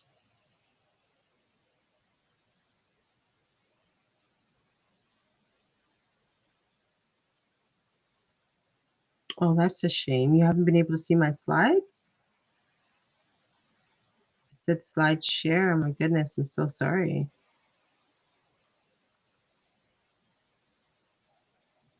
I don't understand this.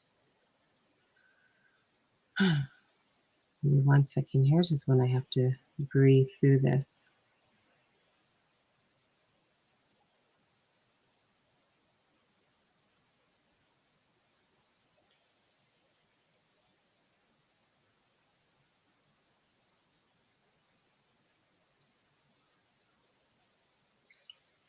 I have it as screen share I'm seeing here, but I'm not quite sure what else to do in regards to that. Is everybody seeing the poll?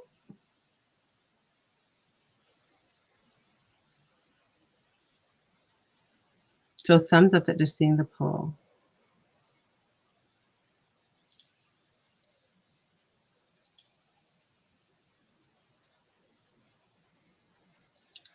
Well, I'm clicking on the IT said, I'm clicking on the share screen button. I am not quite sure what else to do, so I don't know if IT can help.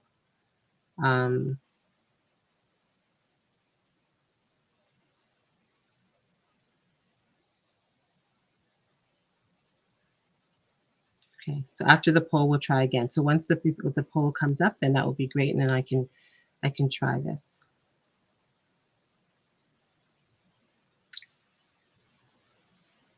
So I'm not quite sure on my end. The poll is up, and I'm not seeing the number, so I'm going to let someone else be the eyes in regards to that.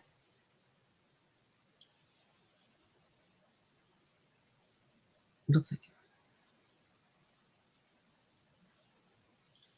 So let me see. So I'm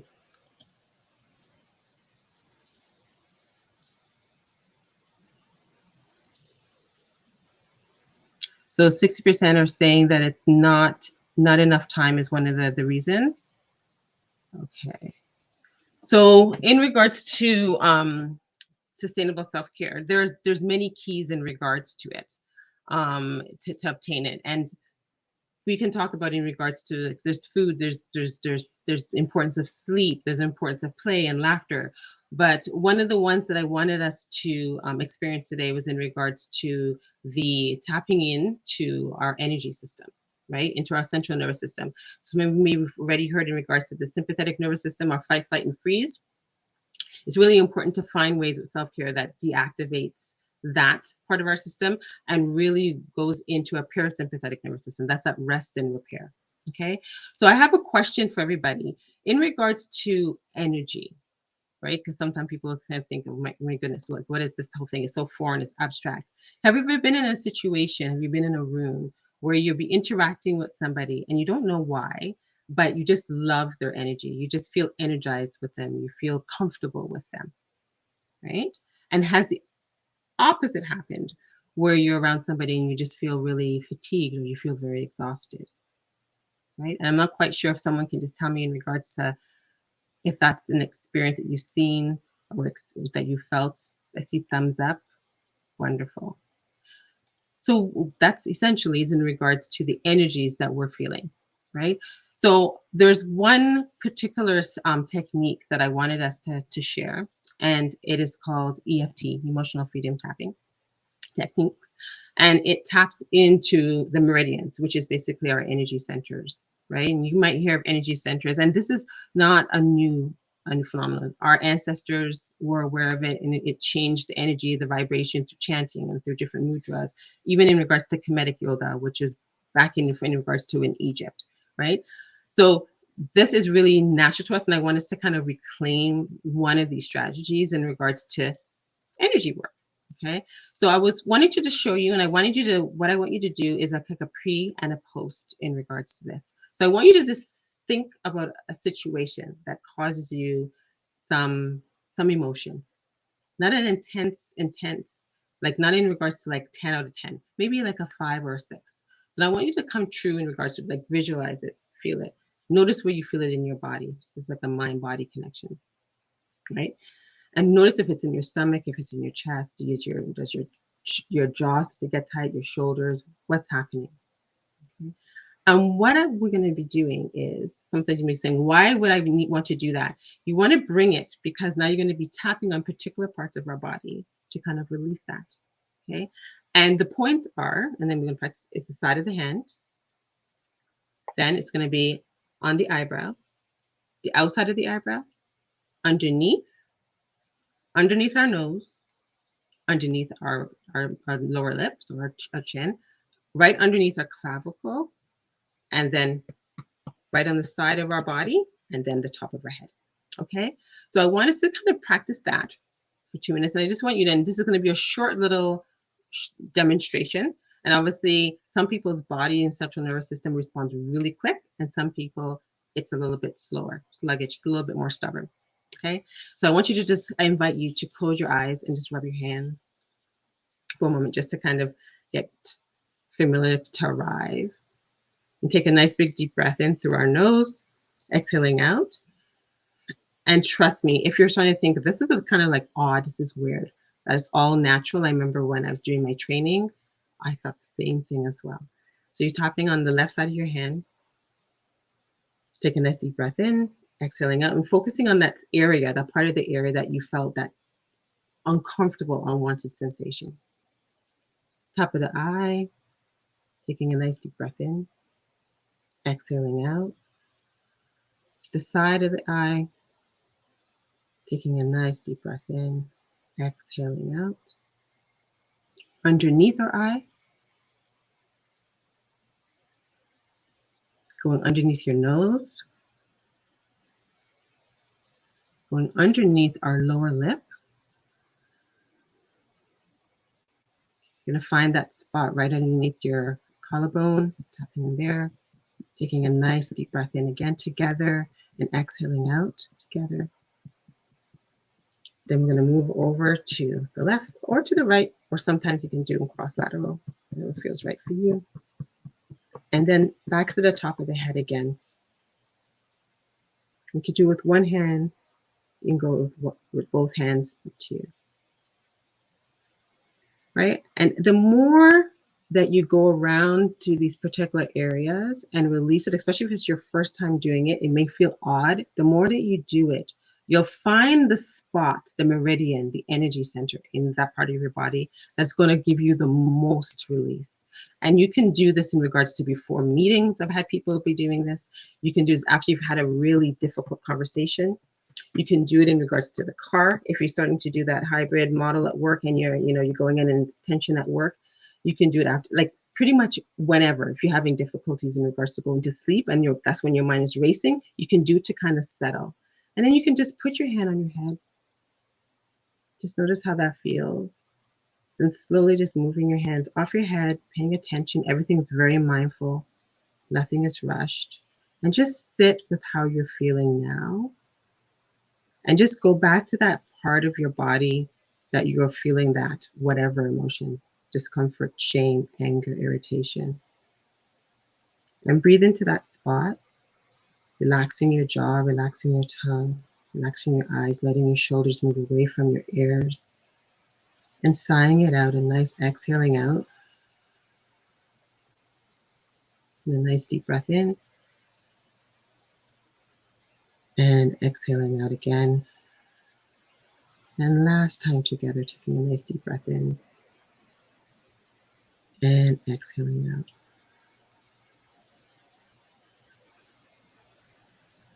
And then you can slowly start to open your eyes, very gently, not automatically going back to your screen. Maybe just look around the room if your eyes was closed, if that felt safe and comfortable for you. And then coming back up, right? And these are it's a lovely strategy. Thank you so much. I see the heart. It's a lovely strategy to kind of have as a grounding. And you can couple that with mindfulness and meditation. You can couple that with yoga. You can couple that with in regards just before you're able to journal. There's so many different ways that you can kind of do that. That's going to just make up your skills more comprehensive. Okay. And I see that in regards to the EFT, so that's wonderful. I'm glad that a lot of you understand that. And this is great for trauma because a lot of our traumas are subconscious, right? We've suppressed it. And that's the lovely thing about the strategy. It goes into that part, that aspect of our healing and our nurturing. And it allows us to connect with ourselves differently. And then that allows us to connect with each other differently, right? Creating this nice wellness. So unfortunately, I'm not quite sure what's going on in regards to my slides, but I would love to know in regards to how your experience in regards to doing that. If you have any questions about that, it's something that I'm really interested in speaking with. And I cannot share the offering, unfortunately. I'm not quite sure why my slides are not showing. So I'm going to leave that up to the team to share. But I am disappointed in you, Lucy. I'm very sorry, and I hope that you can appreciate the slides thereafter. Angelique, thank you so much. You're welcome. You were more than enough, Angelique. Thank the slides would have been a bonus, but having your face to focus on and your words to focus on was really wonderful. And taking us through that practice was just golden. Good. Thank you. Yeah. So thank you for your patience with us, Angelique, and thank you everybody for your patience with us as well. We will make the slides available on the website, so you can have them there as a reference if you do want to be able to check back in. Angelique, you know what? I love that so many people are familiar with the tapping, which is great. I love that you mentioned up front that, this isn't something new. This is something from our history, from our culture. And I love that you brought that up because I feel like, so much of wellness talk and the way that it is marketed to us and shared with us, often feels like very new age. And this is very new. And these aren't new things. These are things that we have been doing for centuries, that are getting reappropriated, renamed. And, there's a power as well, not just in the practice itself, but actually reclaiming those practices as our own. Yeah, absolutely. No, I totally agree with you. And it's kind of like it's about the learning and the unlearning, right? What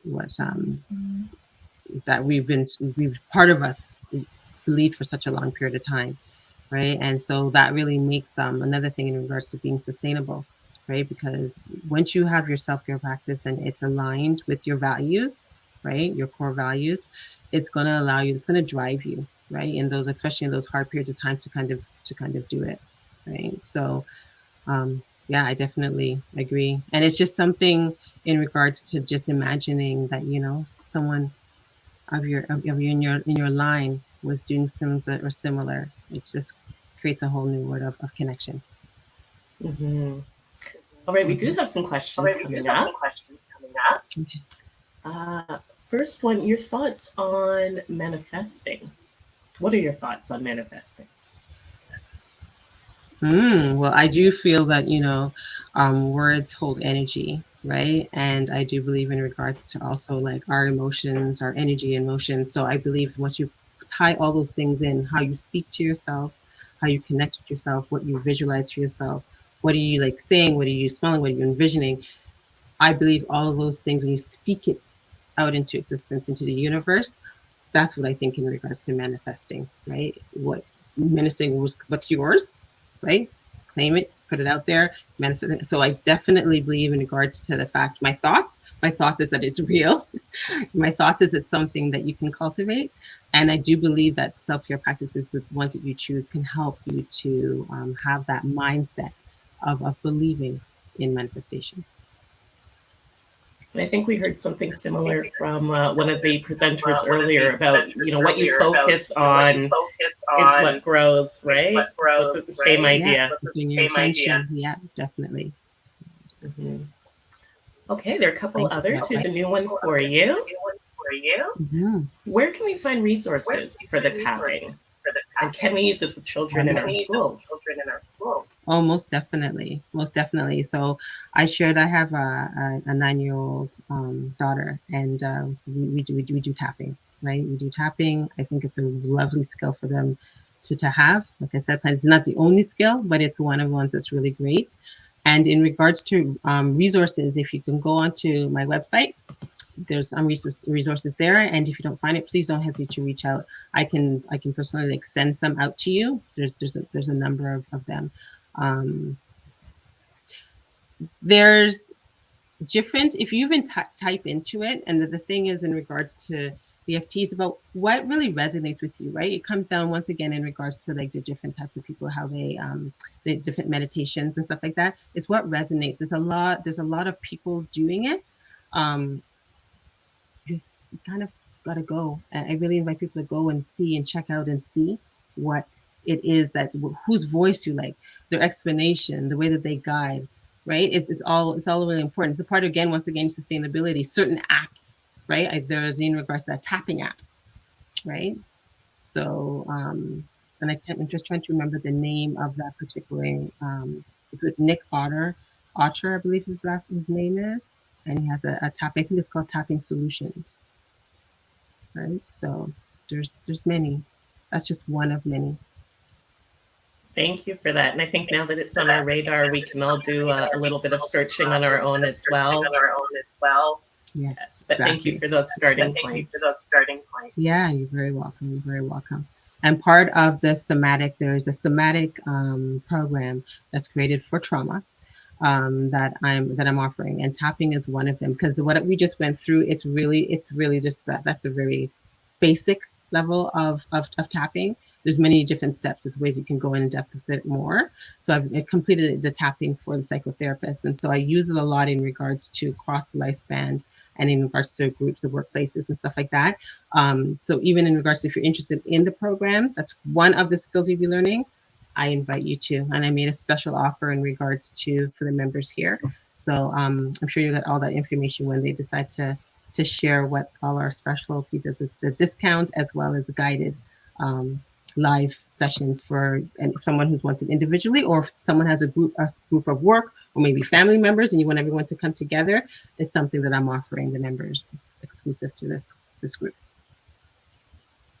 Thank you so much, Angelique. We are blessed and special here tonight. We're getting the inside information. We're getting all the deals. It's wonderful. Okay, with that, I am now going to invite our other speakers back on. So please join us. Natacha, Uchechi. There they are. All right, there we go. Thank you. We couldn't deny Angelique that time and the audience time to ask their questions. All right, back all together. And I think that we're going to start by sharing some practices, I think is where we're going to begin. And then with some time that we have left, we can always address any kind of leftover questions or new questions that have come up for you. So I think I'm going to bounce it back to where we began with Natacha. And Natacha, if you have a practice prepared to share with us, please take it away. And then, sorry, for the other speakers, I'm just going to ask that we mute while Natacha is speaking. Okay, everybody, I'm back. How's everyone doing? Let me know in the chat. Give me some thumbs up. How is everybody doing? This has been absolutely amazing. I have learned so much from my sister colleagues, and I'm so excited that I get to come back and share something with you. So this is exactly where I left off when I first started. So what I'm going to share with you, this is my offer. This is our clinic. We offer all virtual therapy sessions. We have a team of Black women therapists, and if you're looking for therapy, you can connect with us here. My website or our website, NatachaPennycooke.com. We have our intake form there. You can go and do that there. All right. So wellness practice.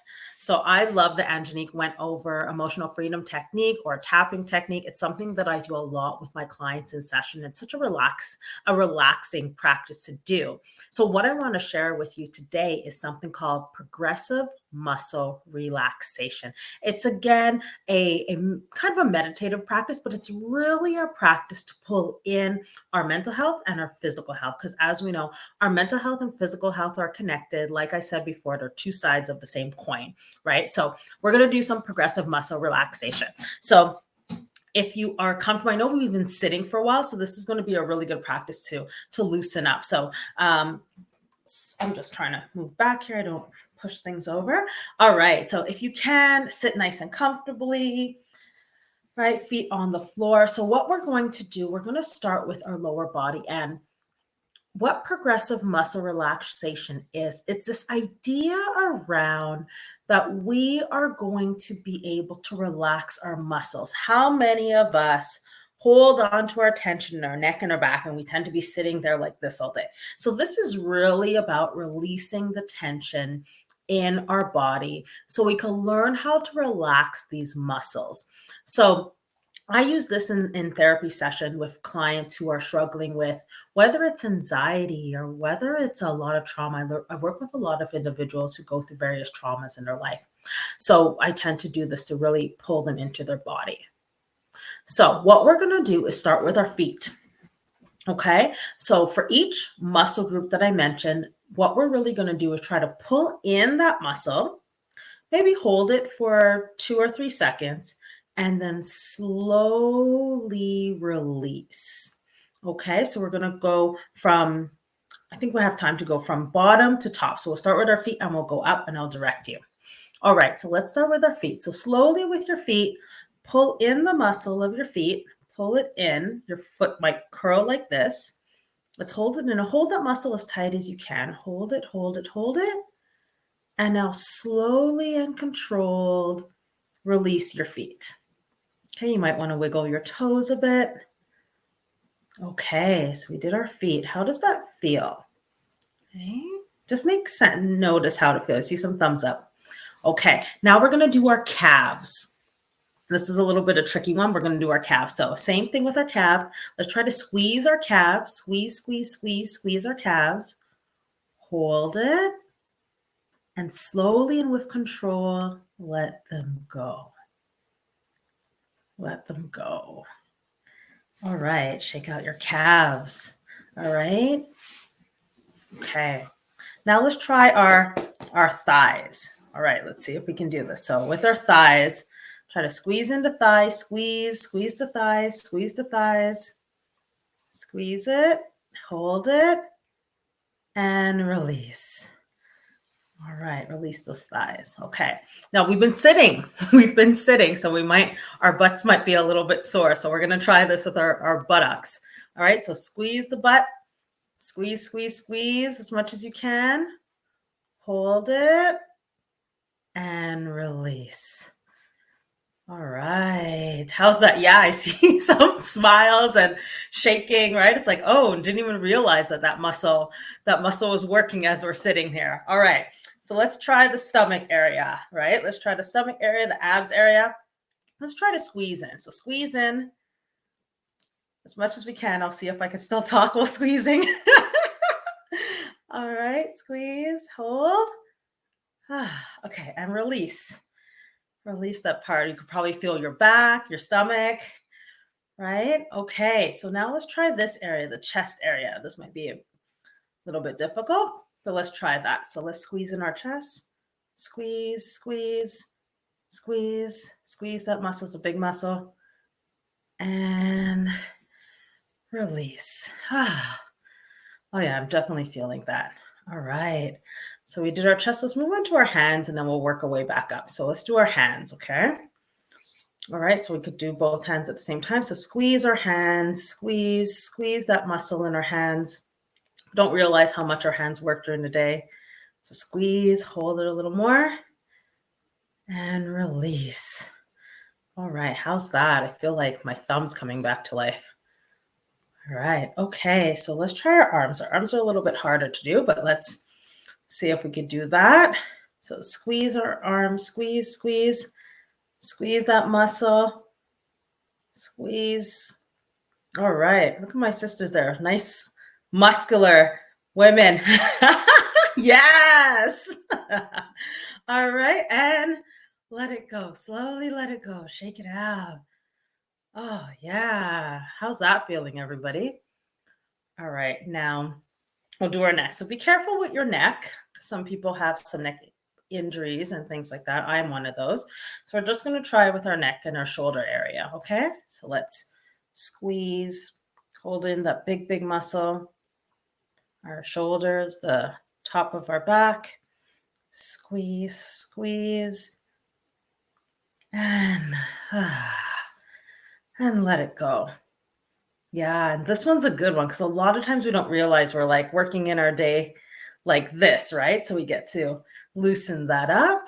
All right, let's try our face now, right? Let's try our face. So we can try like the eyes area, the nose area, the middle of our face. So we can try that. I see Debbie took off her glasses. That's a good idea. Can't see anybody now, but we'll try it.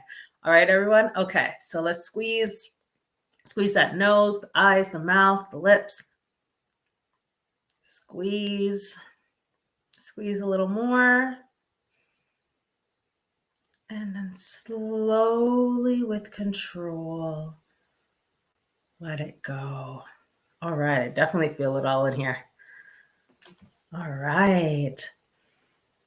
Ooh, okay. So we started at the bottom and we worked our way up. All right, you might want to shake out the rest of your body, shake your neck, your shoulders, right? If you need to, stand up a little bit, shake it all out. Okay.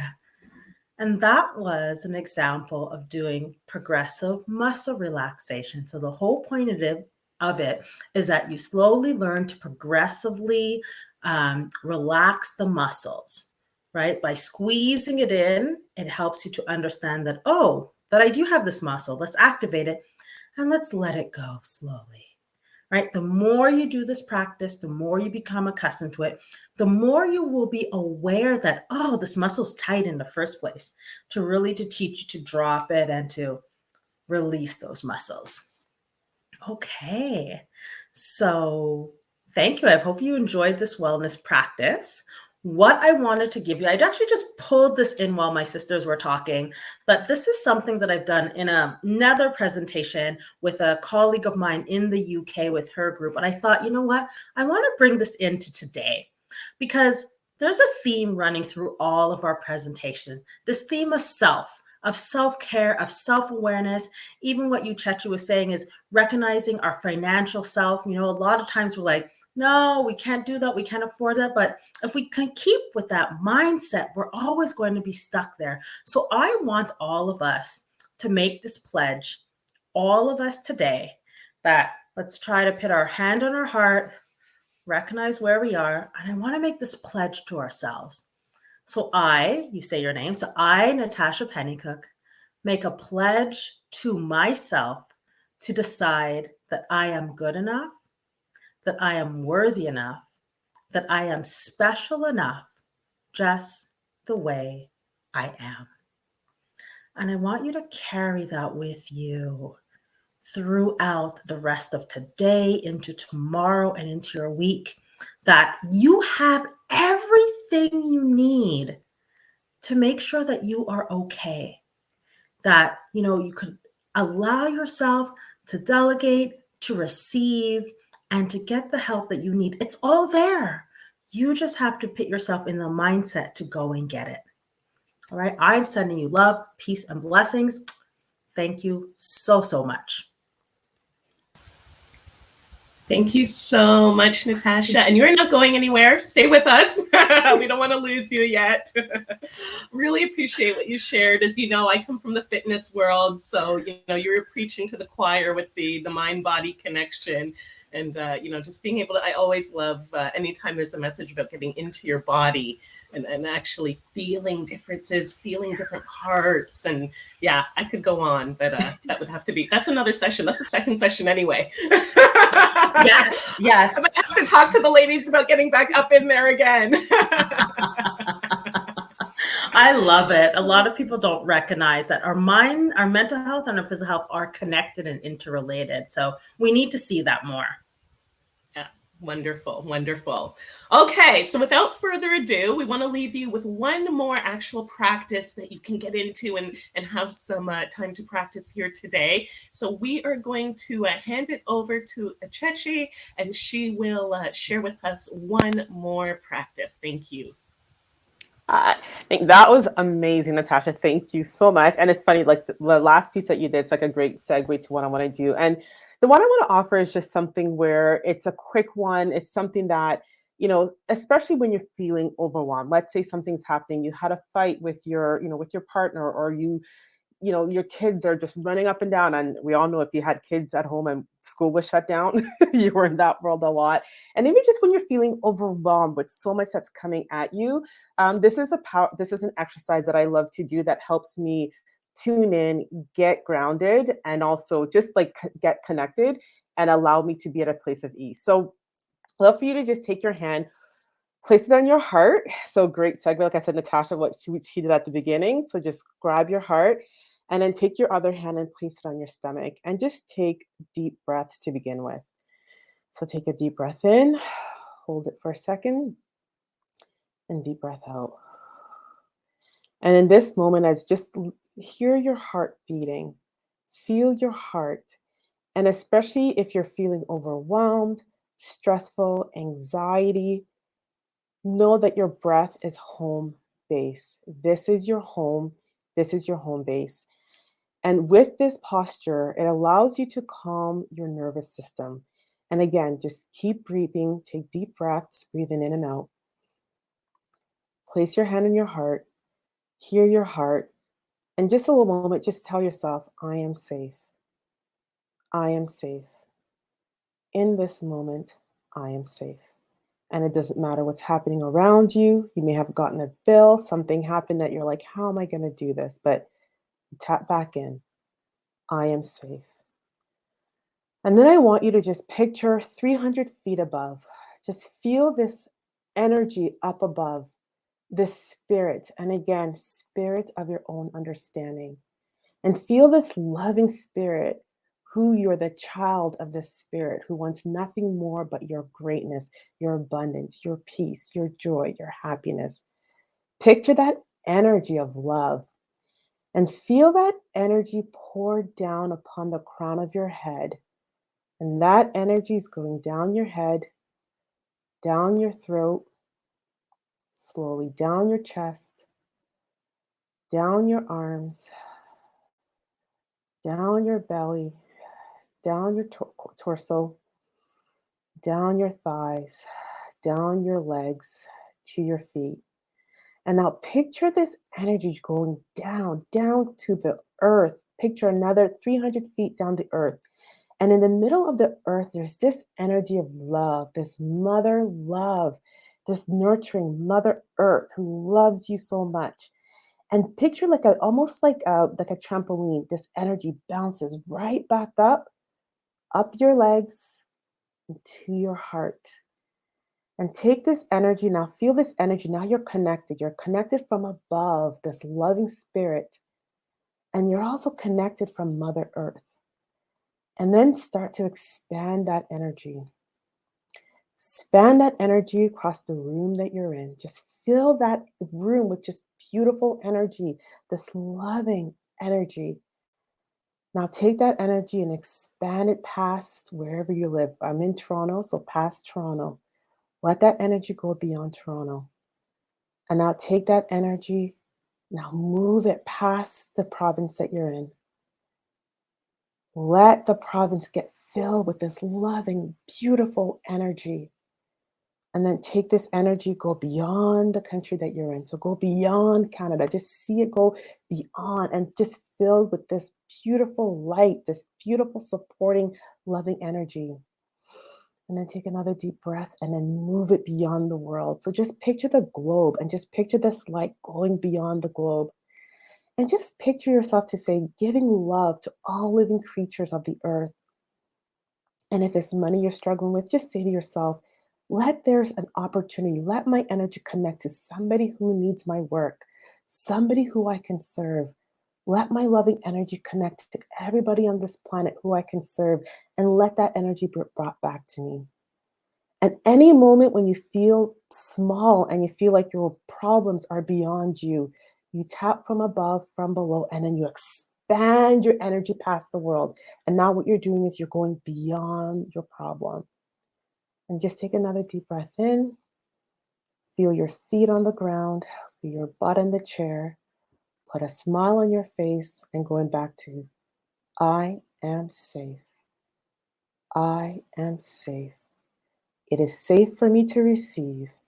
It is safe for me to be well. It is safe for me to be abundant. It is safe for me to be prosperous. I am worthy. I am deserving. It is safe for me to receive. Another deep breath in. Slowly, gently open your eyes. And at any moment, you can do this powerful exercise to ground yourself and bring yourself back to spirit.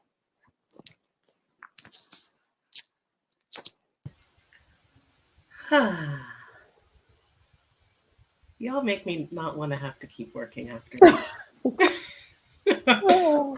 How are we supposed to go on? Like, do we all just want to, we want to take that with us? We want to go into a little savasana and just, yeah.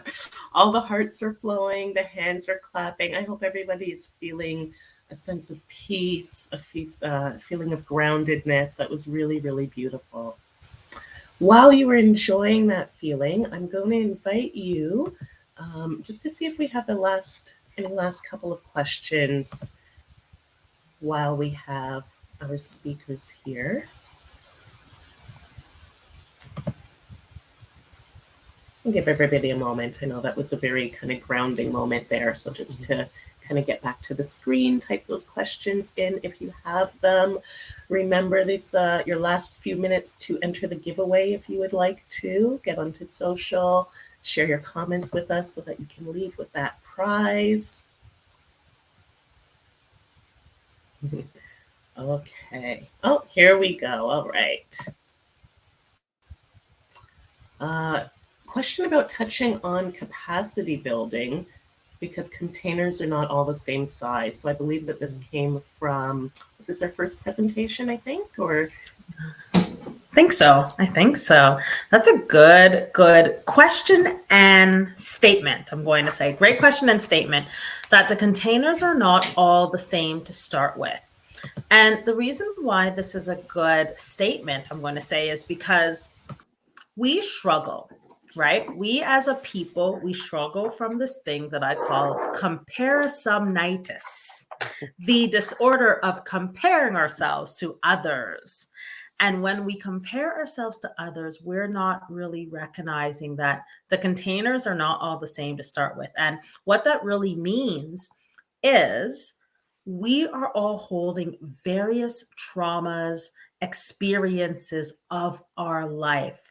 So that means because we have different experiences, different traumas, different things that have happened, different things that we've gone through in our life. Our capacity, right? Remember the cup? Our capacities differ.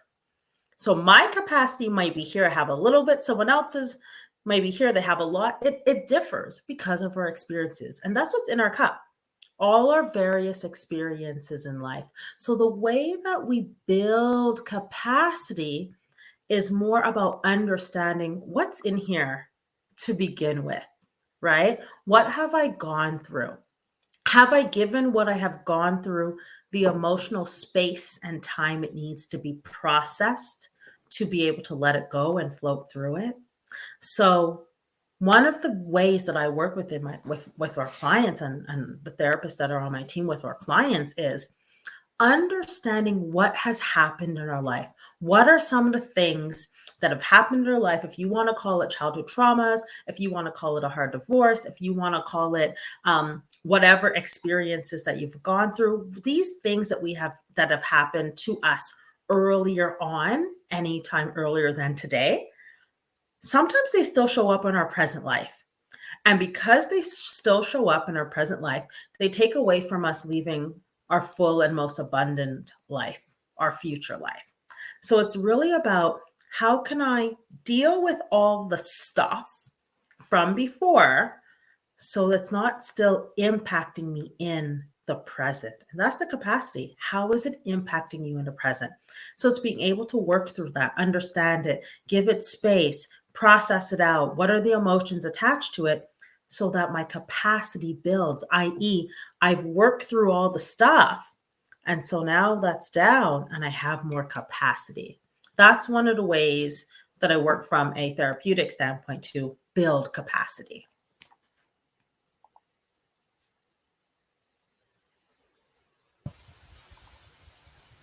Thank you so much. And I hope that answers the attendee's question. I know that we are just running up on the time that we promised. We are likely going to go a few minutes over, but let's see if there's just maybe one final question that we can get in, or if there's another speaker that maybe wanted to address the same question, if you have anything that you want to add or share a different perspective on. Yeah, I'll jump into because I talked a little bit about capacity in the sense of, where there's an abundance of ocean, and sometimes what you bring and what you receive is based on the container from which you bring. And oftentimes as Black women, we're bringing a teaspoon when in reality, we can have like a barrel and a bucket, and other people, that's what they're bringing in. But I love what Natacha said, because sometimes it's where it's based on our traumas. And of course, it's based on, my biggest thing that I've seen is also based on the identity in which we hold. So we think to ourselves, this is my limit. This is what I can receive. And even though there's huge abundance out there for us, we only come with this. So one of my biggest thing that I use to expand my container to receive, which, people would think, okay, you've been successful in your business and you're making this much money and all this stuff. And, is it the marketing strategy? Is this? And yes, I'm all about numbers. I'm all about the strategy. But my biggest ticket is this journal. And I can open it up for you right now, where one of the things that I've written here, I don't know if you can see it, money piles up for me, money piles up for me, money piles up for me. I am a person who enjoys a life of great health, wealth, abundance, and prosperity. And there's one time where I was thinking, oh my God, there's no time, there's no money to invest and do all this stuff. And I just kept repeating, I have more than enough money to do all the things I want to do. I have more than enough money. That is expanding your capacity in the sense of receiving, because the neuroplasticity of the brain, right? We can change that. Right now, my thinking is this is my level. I can only make, let's say, $100,000 a year, right? When really you can make $1 million, you can make 250. And okay, if you can't jump to the 1 million, let's do crawl, walk, run. Okay, how would it feel like to have 250? And how do you start to rewire your brain? So, somebody, when I was talking, mentioned about, the vision boards and all that piece. This is how it's about now changing your identity, because right now, Black women, we see our identity and again, our container as we have to struggle. We only, we're just a little bit above the poverty line. And some of us who go there, like, you're lucky, it's just a few. It's changing that dialogue. It's changing your identity. And when you change your identity, instead of going with a teaspoon, you've now come with a barrel, and now you can receive even more. So that container The expansion, it's about expanding your mind, the way you see yourself and who you think you could become. And that's my work, where who would I be? What would I feel if I already had? And I change, I match that identity to my vision. So that way I can get as much of that ocean of abundance that's available for me. And when I get to that level, the work to get even more, it's expansion, expanding even more. And the work is the same. Yeah, that's lovely. It's so true. And one of the things, and I totally agree with both what you're saying. The feedback that I get and the question I get is, and it's like, so how do I do that? And so journaling is one of them. And the beauty in regards to doing the different self-care techniques where you connect with the mind and body and being able to stay with the thought so that you can eventually breathe through it and slow it down, you'd be amazed in regards to how it then answers just pop up, right? The clarity just comes in regards to it. And I know it's something that sometimes words can't really explain, but an experience can. And that's why really layering your self-care practices, you don't know until you start practicing. That's why it's called practice. Sometimes people want a quick fix, they want it fast. But you got to practice different things until it's a situation where you're like, oh, you hear about the aha moment. You're like, okay, I get that. I feel that. I see this vision. I can see this is an area. This is where I'm going to pivot, right? And then all of a sudden, things just start to open up. And he's like, oh, right? But it's already there. It's already there. It's waiting for you to find it. It's sitting there in you, waiting for you to say. So I really, really invite you and encourage you to find those moments where sometimes things might be busy-minded. It's about finding ways to kind of sit with that busyness long enough that you can find the silence. You can find the stillness, and you can find that clarity and those answers that you're looking for in regards to your abundance that you're worth and you're deserving is waiting for you. Just wanted to expand that, but thank you so much. Thank you, Angelique. I'm so glad that you weighed in on that one as well. And I think it's the perfect way to wrap up this portion of our discussion, because we've gotten exactly that. We've spent 3 hours together hearing different ideas, different insights, trying different techniques. We've heard so many different suggestions. Not every single one is going to be right for you, but this is a chance to explore now. We talked about at the beginning, creating those pathways. That was what this whole day was about. Let's create those pathways, give you different options that you could follow and explore. And I sincerely hope that you take that all to heart and you really do leave and start putting those in, trying them out, feeling what feels good for you, paying attention to those reactions, and then making the adjustments as you go, and knowing that something that works for you today and this week and this month and this year might not be the same thing that works for you in another period of time, because things are always changing. We're changing, our environment, the things that are stressors or pleasures to us are always changing as well. So I hope that this is a continued journey and a continued revolution for you in that way. And I think with that, we are going to say thank you and goodbye to our speakers for now. We are going to make sure you have their information. You can connect with them. You can take advantage of all of their offers that they've been so generous with. And just again, thank you so much for all the love and insights and expertise. All right, we are winding down. We've kept you just a little bit longer than we said we would, but we just want to make sure that you get all the information that we want to share before you go. I believe that we are going to launch into just our last set of polls here, if we still have time for that. And on the back end, you can let me know.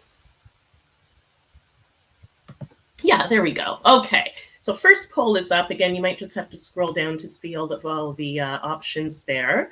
But we want to hear from you. What do you currently do to maintain your mental and emotional wellness? So we've heard so many great suggestions, but you may have already come in with practices that are working for you really well. So maybe some of you are exercising, taking regular walks, getting that physical movement that we talked about, some goal setting and reflection, more introspective work, supportive relationships, regular prayer or meditation practices, tapping into that spiritual connection, regular therapy sessions, journaling, affirmations. All of these are blowing up, and we're looking pretty even on the walks and exercise, the supportive relationships, Yeah, it's looking like a nice balance here. We're seeing less in the regular therapy. And I think that speaks to some of the comments that we heard earlier, around stigma, maybe around affordability, trying to know how to access those kinds of services. So hopefully that's something where you've taken away some information today. Journaling and affirmations is lower here, but also something that all three women talked about. So that is something that you're welcome to try as well. All right, and I think we have one more question that's going to come up on the screen for us. I'll give them a moment to just work the back end there. All right, here it is. Final question today, and such a fitting closing question. What will you take away from today's session? I'm sure that we're all taking away quite a bit, but let's see which one of these is really, really resonating with us. Is it inspiration from our presenters? Was it the practical wellness tips? Was it meeting new people in that time in the lounge over our break? Or is it the motivation to prioritize that wellness? I'll give you a few moments to just respond there as usual. Motivation is already showing up big. Motivation to prioritize our wellness. Now we know it doesn't have to take a lot of time. There are like little kind of nooks and crannies in our day where we can fit in, those relaxation techniques. Yeah, so that one's definitely coming up the biggest, and I'm so happy to hear that. I'm sure that Loris and Jean behind the screen are very happy to hear that as well. That was the poll from this morning, so we were just kind of rechecking in there. All right, so we are going to wrap those polls, and I think we are going to move into the closing of our session here. So it has been such a wonderful, incredible afternoon. Really great insights from everybody, tools, great conversations. As I said, these are things you can start using tonight. This can be your Saturday self-care night. Tomorrow can be your Sunday self-care. But I do hope everybody continues to carve out this time. There are a number of resources that you can continue to access through the Congress of Black Women website. So please take some time to peruse through there. You can see some of the different organizations and agencies coming up on the screen right now. And those are always there for you.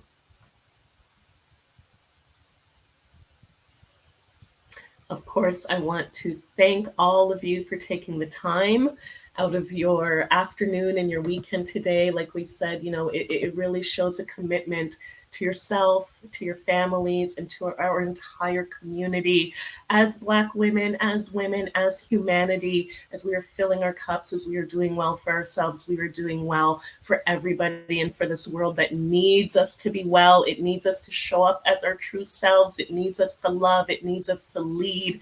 So I am so happy that we are learning how to do that together. I want to thank all of the presenters that joined us today. And as well, I want to thank, of course, the Congress of Black Women for all of their hard work and vision in bringing us together. We do have one more session coming up on Saturday, April the 30th. That one is going to focus on nurturing our physical well-being. So we heard a lot about, the emotional and the mental today. We're going to talk more about what we actually do with our bodies to get to that well space. So we hope that you can join us then. Please feel free to jump onto the website and to register for that day as well.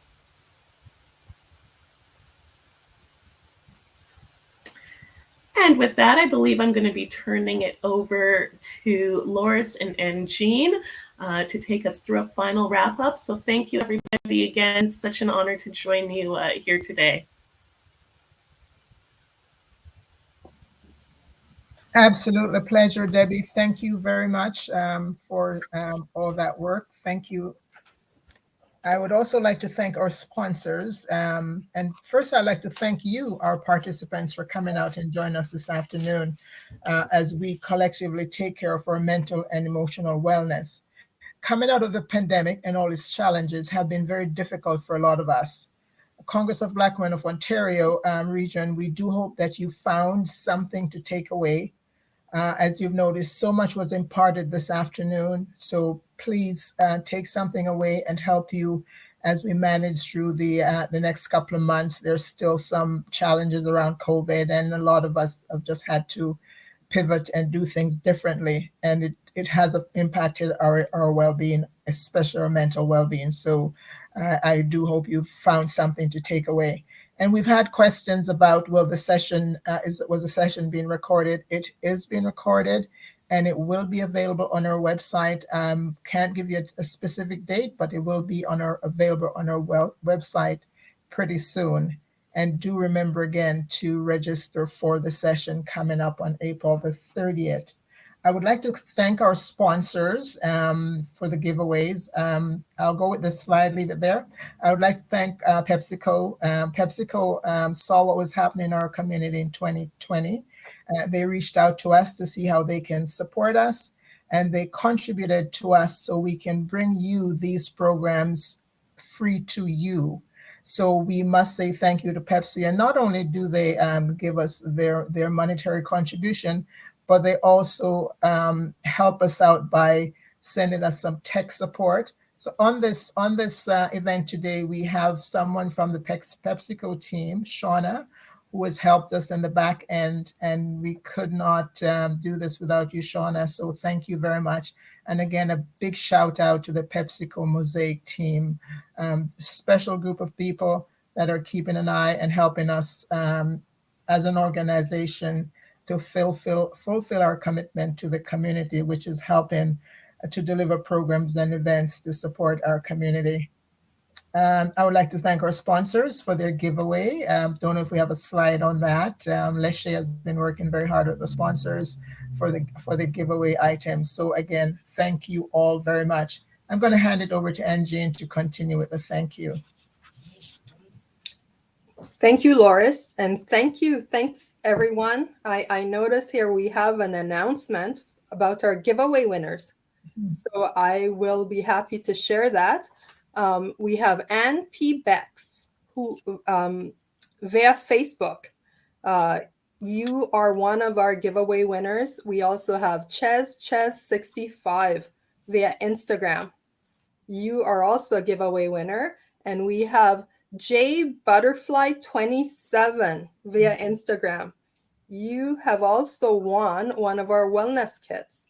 So if you can message us privately, then you can claim your prizes. Okay, so thank you so much, our giveaway winners, for participating in that. And congratulations, you won a prize. Now, with that, we will continue with just our wrap up here and our thank you. First of all, I want to say a big thank you to our host, Debbie King. Thank you, Debbie. When we reached out to you and asked you to host this, you were so interested. Thank you for responding so positively. And thank you for guiding us through this afternoon. You did a great job facilitating our summit today. We appreciate you. Thank you. Thank you to Lamoy, our spoken word poet. Wow, Lamoy, thank you for sharing those nurturing words. We appreciate you. We enjoyed it. We felt it. Thank you so much. Many thanks to our workshop presenters, Natacha Pennycooke, Uchechi Ezrike Basse, and Angelique Benoit. Wow, we have such brilliant and talented women in our community. Thank you for saying yes when we invited you to speak today. Thank you for being a part of the wellness revolution, sharing your wisdom, inspiring us with practical strategies, taking us through those practical experiences. I was so relaxed at the end of it. Yeah. That was just wonderful. Thank you. We look forward to the post-summit opportunities that you're offering. And of course, more information will be sent out on our Instagram and also by email about these opportunities. So thanks very much to our speakers and everyone. And finally, a great thank you to our planning committee, our steering committee, my co-lead, Loris Thomas. Thank you to Shireen Edwards and Janice Jones from the Scarborough and Ajax Pickering chapter. It was so much fun working with you ladies and planning this. And of course, a great big thank you to Lachey Hope. Lachey, I know you worked so hard on this. You recommended the platform, you supported the platform. You did so many wonderful things. We couldn't have done this without you. We love you. We appreciate you. Thank you. Thanks, everyone. Thanks for being here with us today. We enjoyed it. We look forward to seeing you in session 2. So I think that's it for us for today. We're gonna just hang out a little bit and play some music. So thanks for being with us. Enjoy the music, and we'll see you next time. Thank you, Engine. Thank you for co-leading with me. This was a fabulous session, and we look forward to the one in April. Thank you. Thank you, Loris. Shine bright like a diamond. Shine bright like a diamond. Find light in the beautiful sea. I chose to be happy. You and I, we're like diamonds in the sky. You're a shooting star I see, a vision of ecstasy. When you hold me, I'm alive. We're like diamonds in the sky. I knew that we'd become one right away. Oh, right away. At first sight, I felt the energy of sun rays. I saw the life inside. So shine bright tonight. You and I, we're beautiful like diamonds in the sky. I too, I'm so alive. We're beautiful like diamonds in the sky. Shine bright like a diamond. Shine bright like a diamond. Shining bright like a diamond. We're beautiful like diamonds in the sky. Shine bright like a diamond. Shine bright like a diamond. Shining bright like a diamond. We're beautiful like diamonds in the sky. Palms rise to the universe as we moonshine and Malay. Feel the warmth, we'll never die. We're like diamonds in the sky. You're a shooting star I see, a vision of ecstasy. When you hold me, I'm alive. We're like diamonds in the sky. At first sight, I felt the energy of sun rays. I saw the life inside you. Shine bright tonight. You and I, we're beautiful like diamonds in the sky. I too, I'm so alive. We're beautiful like diamonds in the sky. Shine bright like a diamond. Shine bright like a diamond. Shining bright like a diamond. We're beautiful like diamonds in the sky. Shine bright like a diamond. Shine bright like a diamond. Shining bright like a diamond. We're beautiful like diamonds in the sky.